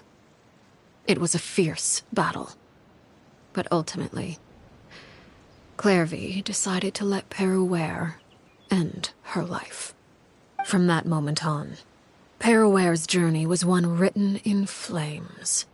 When the rain finally came and washed it all away, there she stood, the sole victor in Mother's endless game of slaughter. A trail of corpses strewn across her path to success. It was the very result she had predicted 10 years prior. Even then, she believed she would make it until the end. She wasn't surprised by the fact that she emerged as Mother's undisputed heir. Rather, her success left her with an inexplicable sense of restlessness. She was unsettled. And there was only one thing that could quell that sensation. Perhaps you two would like to take a guess as to what it was.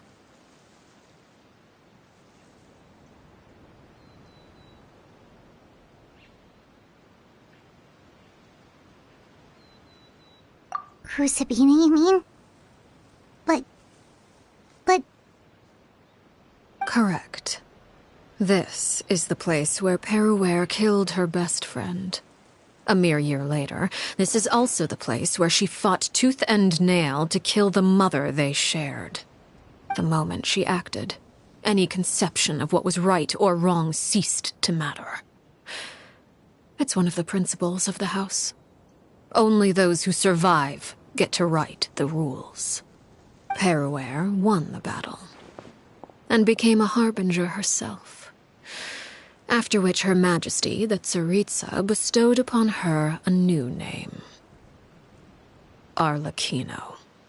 So the Perry Clairvy was talking about... It was you all along. You're Peruware. Arlecchino is just a name you got later. I left that name behind long ago. I must say, hearing it now does bring back memories. After I defeated Crucibina, the moniker of Mother died with her. I chose to forego the title she called herself, and even chose to give up my own name. I rebuilt the House of the Hearth under a new identity. Not only as Arlecchino, but as father. And that is where the story ends. Any more questions? Yeah. Based on what you just told us, Clairvy wasn't a little kid when she was killed. So the Clairvy we met... Was she really a spirit at all? I suppose you could call her an illusion born of flame. Her existence is like ashes to a fire. Something left over in the wake of blaze and ruin. You see, a certain power runs through my veins. It's not unlike a curse. My flames leave behind shadows of anything they consume. Of course, the chances of those shadows morphing into a sentient entity are exceedingly slim. Clairvy is a very special case. Clairvy died when she was 16 years old, but what emerged from the flames was her 6-year-old self. Her appearance wasn't the only thing affected. Most of her memories were lost to the blaze as well. Memory is a mysterious thing indeed. Losing a portion of your memories will alter your sense of self. Lose 10 years' worth, however, and it would be like living in the past. Like returning to a version of yourself that never grew up. No wonder Paimon got such a weird feeling when we were talking to her. Perhaps I should put it this way. Clairvy is someone trapped in time. It may seem like she exists with us in the present, but she truly lives in the confines of her own past. So if all of that is true, then you must have known about Clairvy for a long time. Indeed. She's a rather volatile and unstable entity. Sometimes she would look after the children. She's even saved some of their lives. But other times, she would hide from me and become obsessed with revealing the truth about the house to anyone who will listen. Shadows don't have the capacity to learn or grow. Any new information they encounter is quickly forgotten over time. Your attempts to expose Clairvy to sunlight. They failed, yes. The reason is actually quite simple. In Clairvy's mind, the house is impossible to escape, and it is this very perception that traps her there. But no matter. All I have to do is kill her again, and all will be resolved. I don't anticipate so much as a single speck of ash will be left behind this time. Wait! Paimon can understand why you might want her gun, but isn't there another way? So what if she's trapped in her 6-year-old self? She's still your friend! At least talk to her first! It's too late for that. She broke the rules, and now she must be punished. That goes for Filial and Nantoy as well. She's had quite the effect on them.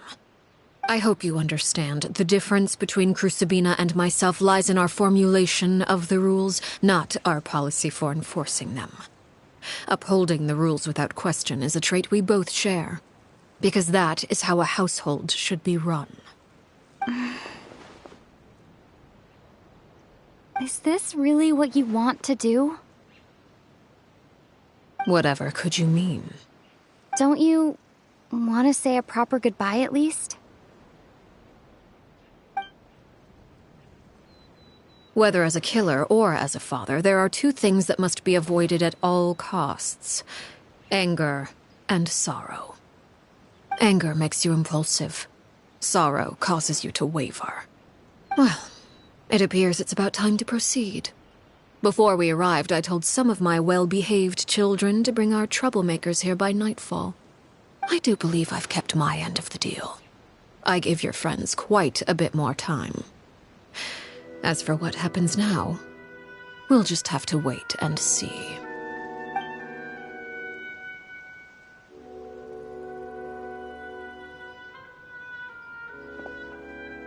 Here they are, Father. You gonna execute him? Seeing something like that would actually be a first for me. Lenny! I'm sorry. I heard about how you helped buy us more time. But I still failed. I couldn't find a way to fulfill her wish. Huh? Are you... Perry? Indeed, it's been a while, Clairvy. Perry! Shh, stay right there. I'm sorry to postpone our reunion, but first I believe certain scores need settling.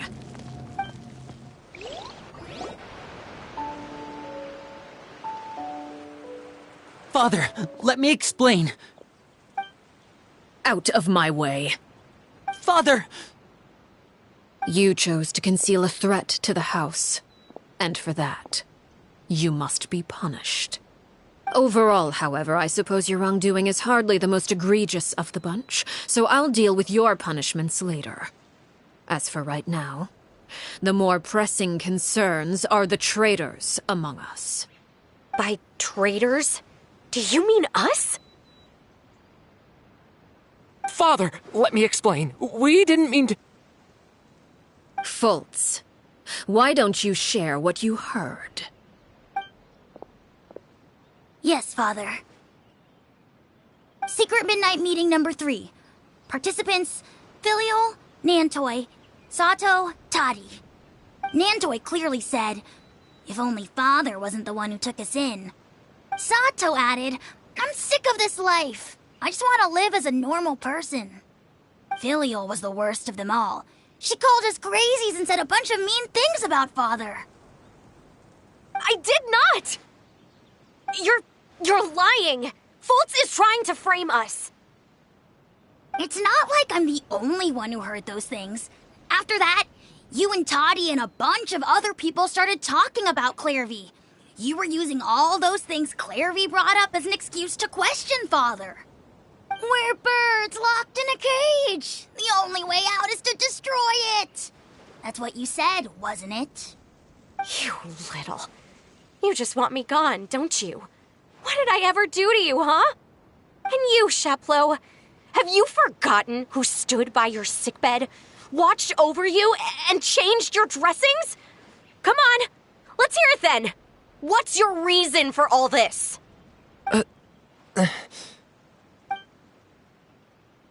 You're wrong, Filial.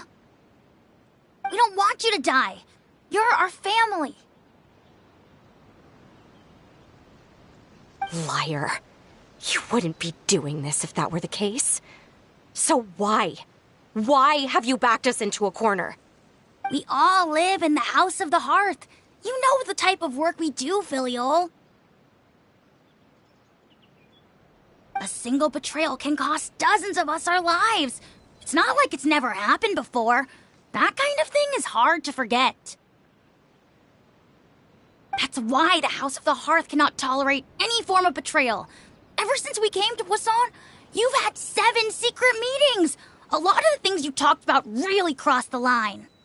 You've been spying on us for half a month? Wait a second. Now that I think about it, the move to Poisson was just a way to make it easier to spy on us, wasn't it? Because we were all in one place. You've had this planned all along. Filiol, Nantoy, I'm sorry. I owe you both my life. I owe Clairvy too. If it weren't for all your help after I got poisoned, I wouldn't be standing here today. If this were any other situation, I would do anything to repay that kindness, even if it cost me my life. But rules are rules. I'm sorry. My hands are tied. Why? Why? That's enough, Filiol. We made a mistake, and we should own up to it. We broke the rules, plain and simple. And now we have to face the consequences. I'm sorry, Chaplot. Fultz. I'm sorry, Father. We accept our punishment. Chaplot, according to the rules of the House of the Hearth, how should these traitors be punished? All those who betray the house pay with their lives. And so it shall be.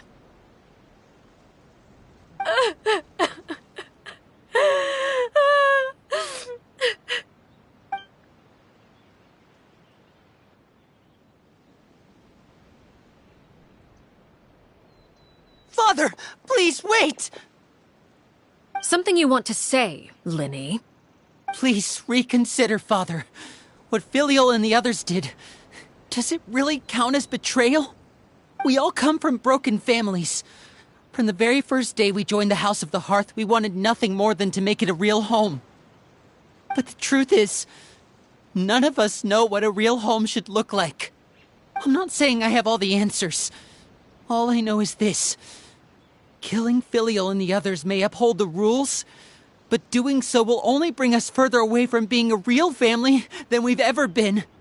So please, Father, please reconsider. I agree with Linny. Father, please. Linny, you...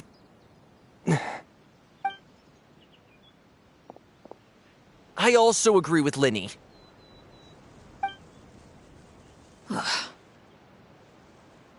An order once given cannot be rescinded. However, given the extent of your determination, I suppose we shall have to go about this a different way. Draw your weapons and face me. Our weapons? Father, are you referring to a duel? Precisely. The rules of the house will not be altered. Traitors must be punished. However, resolving disputes with a duel is also one of our rules, one that also applies to me. Demonstrate a sufficient showing of strength, and I shall offer a concession. Wait. Beat Father in a duel? Impossible. Father is way too strong, even for Linny.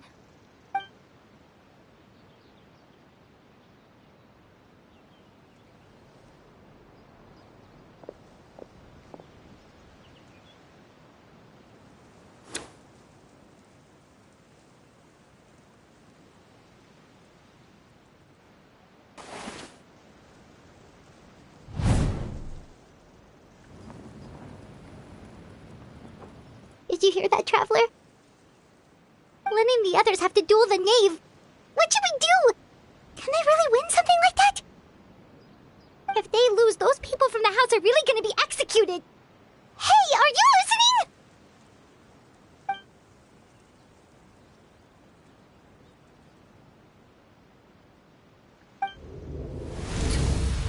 Don't you want to say a proper goodbye at least? Anger makes you impulsive. Sorrow causes you to waver.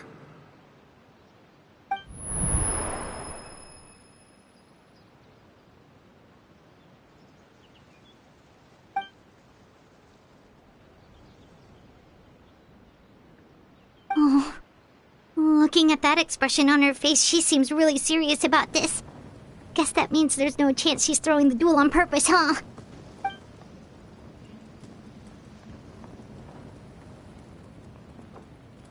When guests are around, families are often on their best behavior. And any disputes are less likely to escalate. When the time comes, make the choice that you deem most appropriate in the situation, and lend your help to the House of the Hearth. What's wrong, Traveler? Hey, where are you going? Traveler? You're asking to join the duel against the knave? I'll allow it. We do have a ready-made dueling ring at our disposal, after all. All I would advise is this. Keep a firm grasp on your weapon, and give it your all. Any less, and you may just lose your life.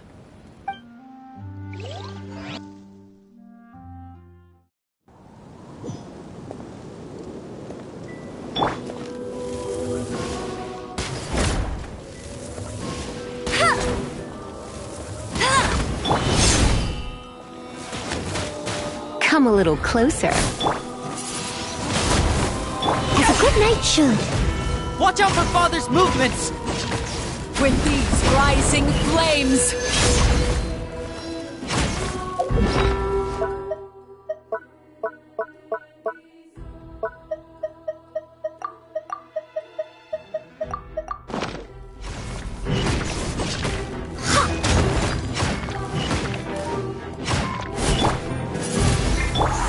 Closer now. Over here.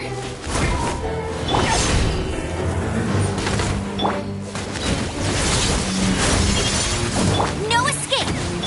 With these rising flames!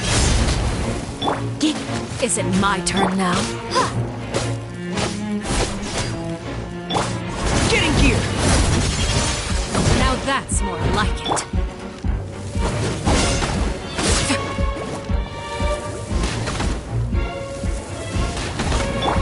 Closer now.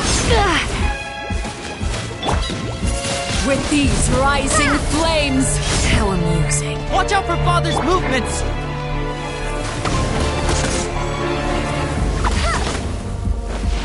Spare your energy. Running is of little use.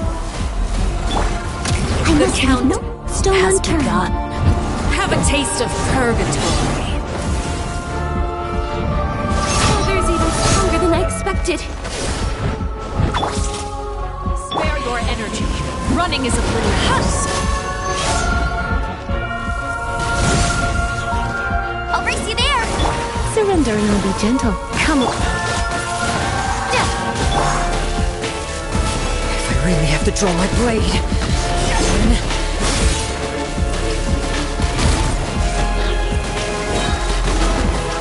No one escapes my... The countdown has begun. Like a fly Watch out for tangled in Father's the web. movements! Running is of little use. With these rising flames. You got Who next? Look I'll at catch up. you, trapped like a bunch Hang of in there. helpless animals.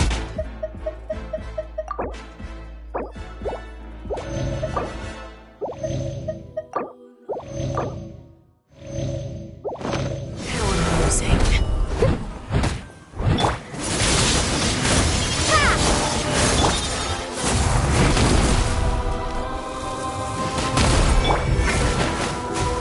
Look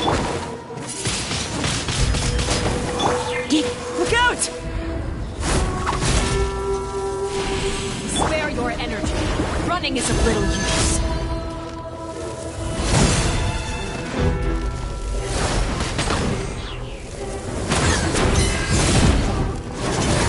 Leave it all to me. Watch out for Father's movements! Is it my turn now? You've been a naughty boy. Prepare to be blown away! Like a fly tangled in a web.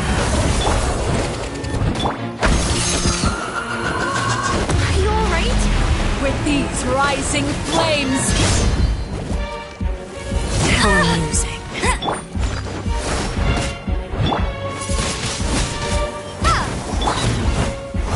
Time to clean up. Look out! Not bad. You've proven to be a worthy opponent after all. Look at you. Trapped like a bunch of helpless animals. Not bad. You've proven to be a worthy... Watch out for Father's movements!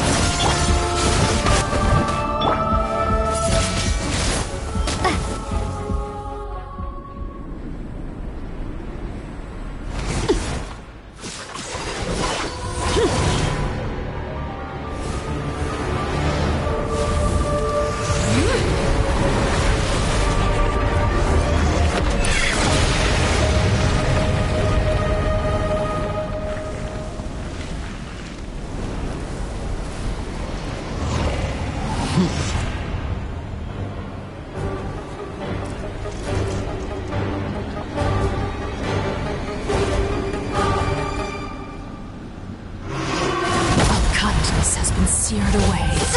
My blade is all that remains.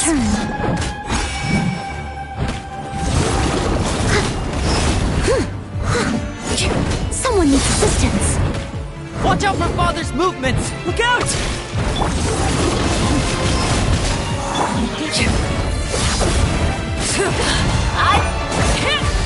Someone leave it all to me.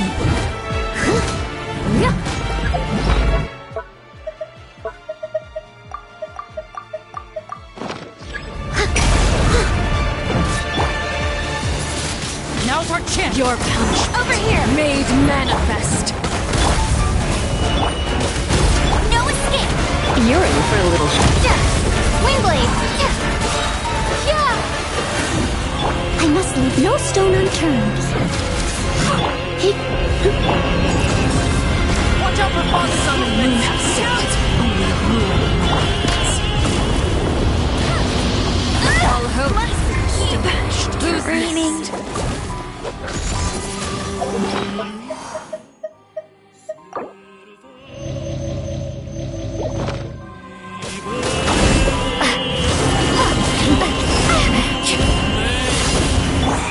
Now's our chance! Over here!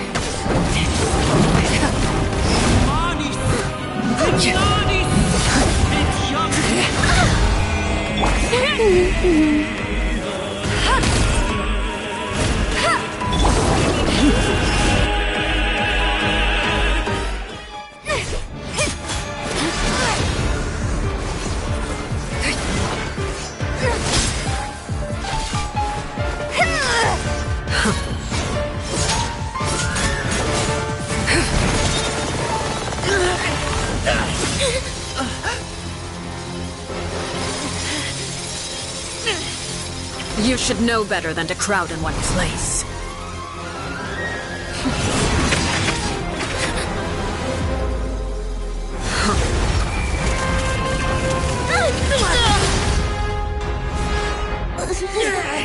Oh, I know.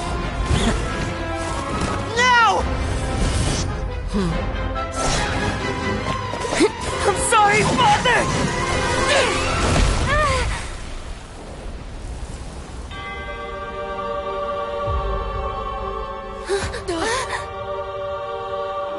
Sorry for what? This pitiful excuse for an attack.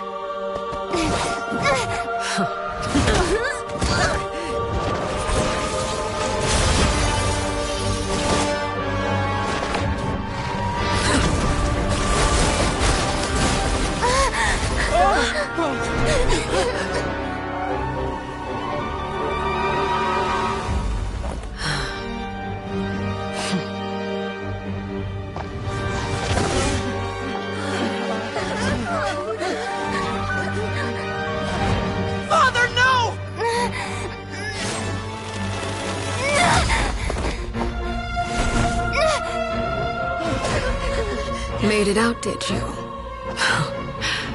You're stronger than I expected.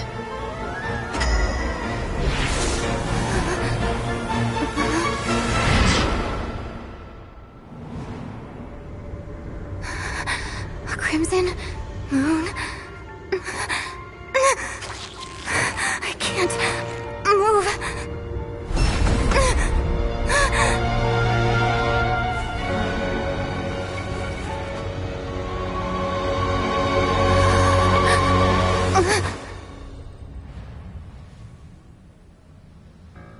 Still, not strong enough to beat me.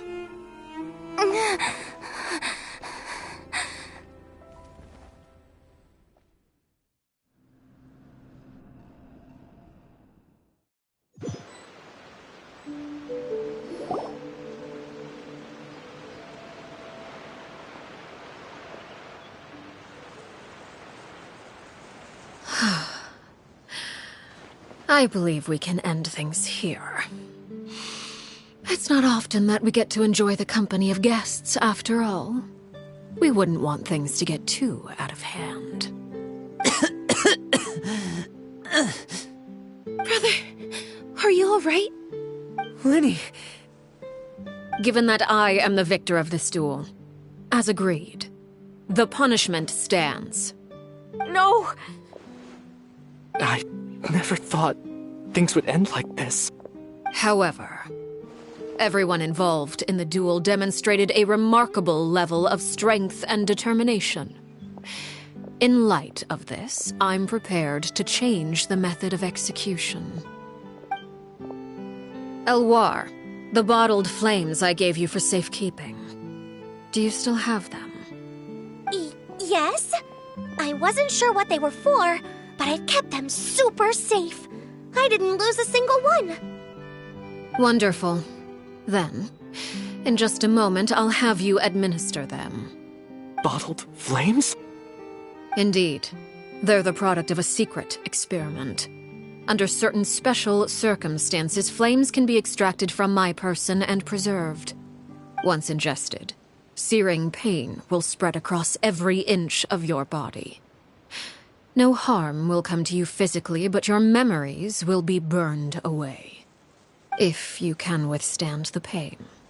When you awake, you'll have forgotten everything you know about the House of the Hearth, and will be expelled from the organization. In other words, administering this concoction will kill the version of you that grew up in the house, and give you a new identity.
Memory is a mysterious thing indeed. Losing a portion of your memories will alter your sense of self.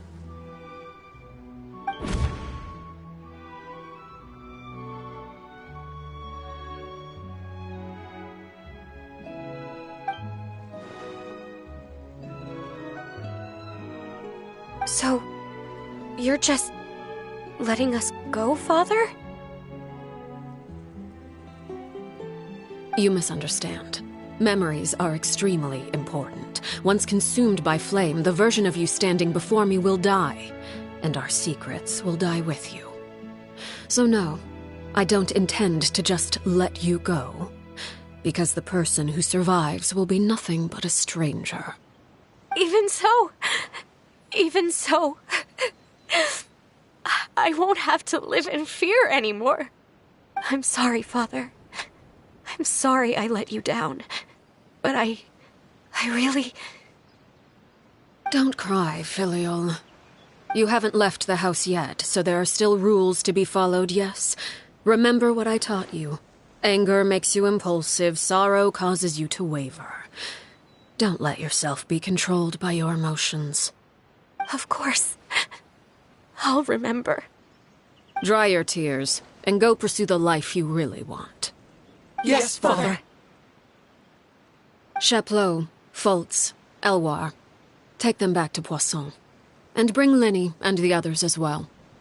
I prepared 3 extra vials of bottled flames. As for whether to take them, the choice is yours. Goodbye, children. The next time we meet, I will no longer be your father. Thank you for all you've done for the house. I hope you have bright futures ahead of you.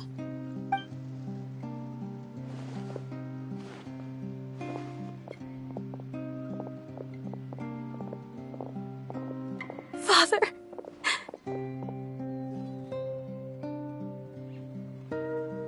Let's go.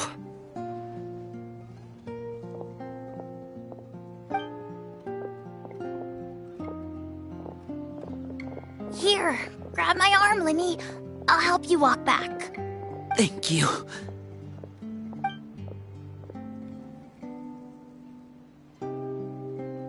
Clairvy.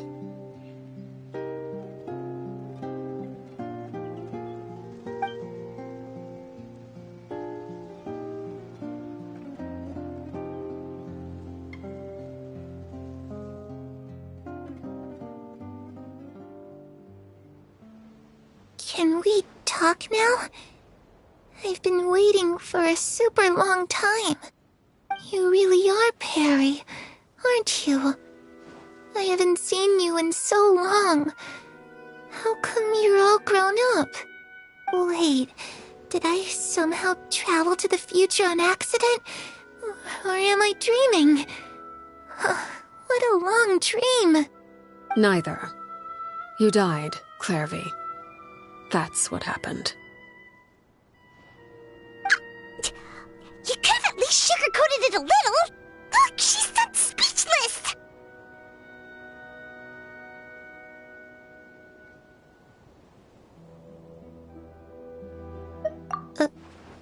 Oh. Okay then. Huh? That's it? You accepted it just like that? Yep. If that's what Perry says happened, then I believe her. Perry wouldn't lie to me. Plus, I don't really need to know why I'm like this. I'm more curious about what happens in the future. If you're a harbinger now, Perry, that means Mother is gone, isn't she? Can you tell me about it? I want to know what happened to her. And to me. You never stopped trying to defy fate. At first, no one believed you. You could only vent your frustrations to the moon. In fact, you often sought comfort in the night sky. You wanted to see the aurora, so one night we promised each other we would go to Snezhnaya to see it together. Later on, you tried to run away, but you were brought back each time. Mother spared your life, but it wasn't out of kindness. Instead, she decided to make an example of you by slowly torturing you over time. That way, the other children would know what happens to traitors. Still, you never gave up. Mother hoped that through ruthless duel after ruthless duel, she would be able to crown an ultimate victor among the children she raised. But you called on everyone to unite, to fight to a draw in order to reduce casualties. Your efforts may have only delayed the inevitable, but still. You gave them hope. You tried everything you could think of, but every attempt ended in failure. Still, you never turned your sword on Crucibina, and you never turned it on me. On that gloomy day, you told me, "For the last 16 years of my life, I've done everything I can to fight for freedom. But now, I realize that the only freedom I truly possess is the freedom to choose to die." I never imagined I would say something like that. I must have been feeling really worn down. But somehow, I still think I understand. According to Mother's plan, only one of us was going to make it until the end. And I always hoped that person would be you. If I could do it all over again, I still don't think I would make a different choice. Even when I first met you, I knew you'd be able to do what I couldn't. Is that so? Even now, I'm not sure I truly understand what kind of freedom you were trying to pursue. But as the head of the House of the Hearth and as the children's father, I've tried to give them the most basic of freedoms. The freedom to choose their own fate. It's something I discussed with the Eudex of Fontaine. The children who want to leave the house will have their memories wiped clean of all secrets pertaining to the organization. In return, they will be allowed to live a normal life in Fontaine without being prosecuted for their past. Of course, I won't simply hand freedom to them on a silver platter. They have to fight for it and prove themselves worthy of it. Only freedom that is earned has true value. That's more than enough. That's exactly the kind of life I was fighting for. You know, Perry, I think you're a pretty amazing king, and a really great father, too. I'm really happy that you're the one who took over the house. I guess I do have one regret, though. I still haven't seen the outside world. Well, it just so happens that our dear guests over here have been to many nations and traveled to countless places. Perhaps they would be willing to tell you what the outside world is like. Really? Of course! We've traveled all over the place. We've got so many stories, we could probably talk your ears off for 3 days straight!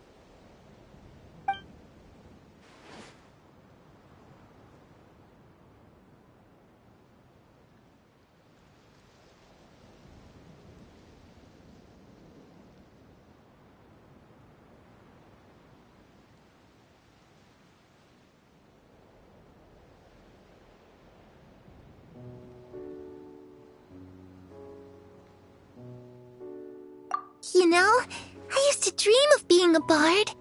Playing the lute while singing into the winds of freedom. Even if there was no one there to listen, I would have continued to sing no matter what.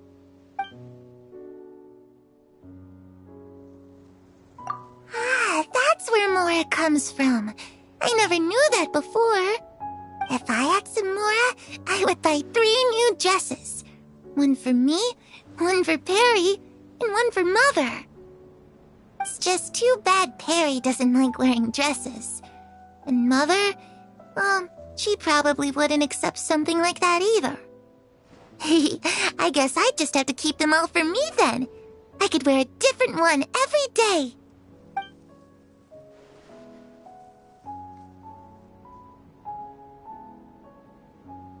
Those yokai you mentioned, what do they look like? I once saw a drawing of this one guy with horns on his head and a super scary face. Are there any yokai like that? Oh, sounds like you're talking about an Oni. Yep, we've met one, and let Paimon tell you, they're not nearly as scary as they look. I was always too afraid to skip Mother's fighting lessons. But at the academia, I bet you could do all sorts of secret things in class. Things that have nothing to do with studying. I'm just kidding. Being able to study whatever you want without having to fear for your life actually sounds pretty great.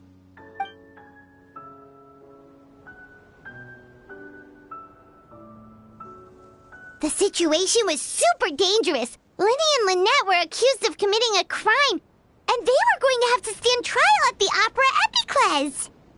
Oh no, that must have been hard for all of you. What happened next? Don't worry, we were able to turn the situation around super quickly, all thanks to Detective Paimon, of course. How'd you do that? Come on, tell me. Okay, so it was like this. After the failed magic show, we rushed to the scene and...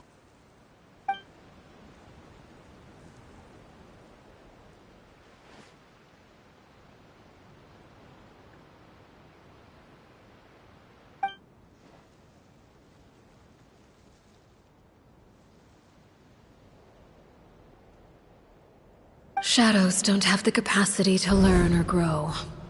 Any new information they encounter is quickly forgotten over time.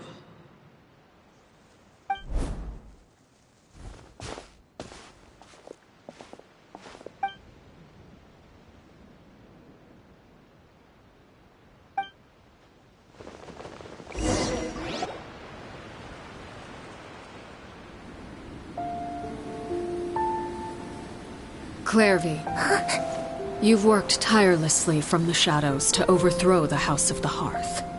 Now, by my authority as the Knave, I shall announce how this matter ends. You are hereby expelled from the House of the Hearth. You are no longer tied to this place, nor are you bound by its rules.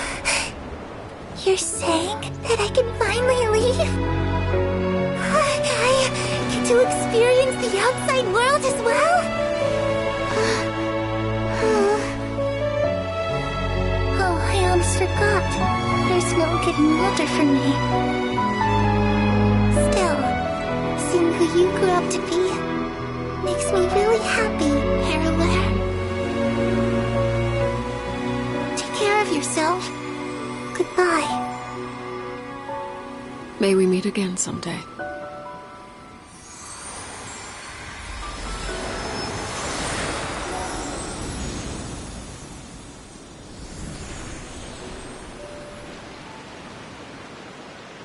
Clairvy. She left so soon. Paimon didn't even get to finish her story. I also have certain sentiments left unsaid. I wanted to tell her that the aurora I saw in Snezhnaya was just as beautiful as the ones in the pictures. But a shadow's memories reset at dawn. Had we delayed any longer, we wouldn't have had the time to say goodbye. Whatever regrets may linger, let them be lost to the coming of a new day. Father? It's Linny! Hey, Linny!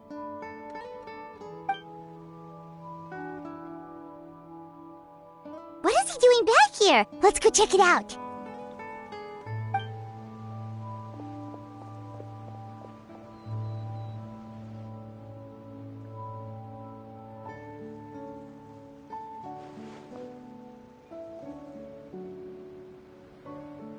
Father, the bottled flames have been administered. Filial and the others have left the house. And you?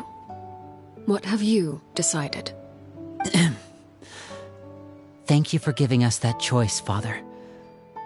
But we never wanted to leave the house. It's the only home we've ever known. Lynette and Fremine feel the same way. They're recuperating back at the Hotel Bouffe d'été. But I decided to come back and tell you where we stood. I'm sure you're well aware of the expectations I have for you. I want you to follow in my footsteps and become the next king of the house. Yet you seem to have different ideas. I must admit. I'm rather surprised by your decision to stay. There's nothing wrong with choosing to live a quiet life. Leading this organization is a heavy responsibility, one not so easily carried by someone forced onto the throne. I just never understood what you saw in me. What made you believe I was deserving of that throne? You're brave, talented, and, most importantly, you cherish your family. You would do anything to protect them, even if it costs you your life.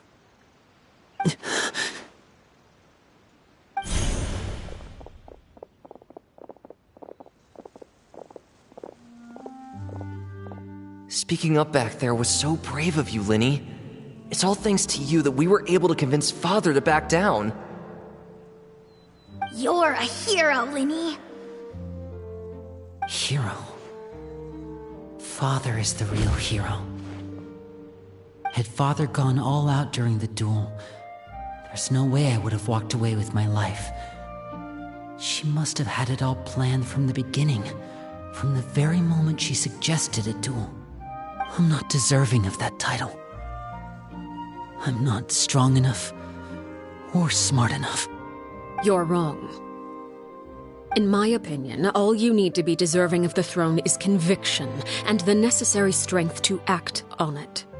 We may have different ideas of what it means to be a family, but you can hardly be said to lack conviction. What you truly lack is strength. For someone of your talent, though, that's something that will come with time. Even without that strength, you still chose to face me in a duel, even though the odds were stacked against you. That capacity to honor your convictions is what I truly see in you. Father. No one knows what the future holds, what tragedy or triumph may be in store. Being at the head of this organization requires the strength of will to face whatever comes. Caution will only hold you back. If reaching a certain standard were required to go after what you want, I would never have succeeded in killing my predecessor. Back then, there was still a considerable gap between our abilities. Strength may decide the ultimate victor, but those who let a lack of strength dictate their decisions or undermine their convictions will never be worthy of the throne. I understand, Father. Thank you. Children must grow up to surpass their parents. Only then can a family continue to flourish. The road ahead is not an easy one, so I'll ask you one last time. Are you certain you want to stay? You've done so much for me, Father, and that kindness must be repaid. Plus, with Project Stuja at hand, there are many dangers ahead, and I, for one, don't intend to back down. Protecting my family at all costs. That's my conviction. Then you're welcome to stay. As for Project Stuja, you need not be too concerned. If those cowardly businessmen and heartless dignitaries try to take us down, I'm prepared to teach them a lesson. Having members who longed for the light was our organization's last weakness. With those members no longer among our ranks, the House of the Hearth is like a spider hiding in the shadows. We need only wait for our prey to come to us. At present, our imperative is to use their plan to our advantage. In doing so, a crimson moon shall rise amid the frigid blizzards of winter. No demonstration of loyalty shall go unrewarded, and no sacrifice shall be in vain. As for the two of you, whether we meet again as friend or foe, I'll remember the camaraderie we shared in this moment. No matter how arduous the journey ahead, I hope we both reach our desired destination.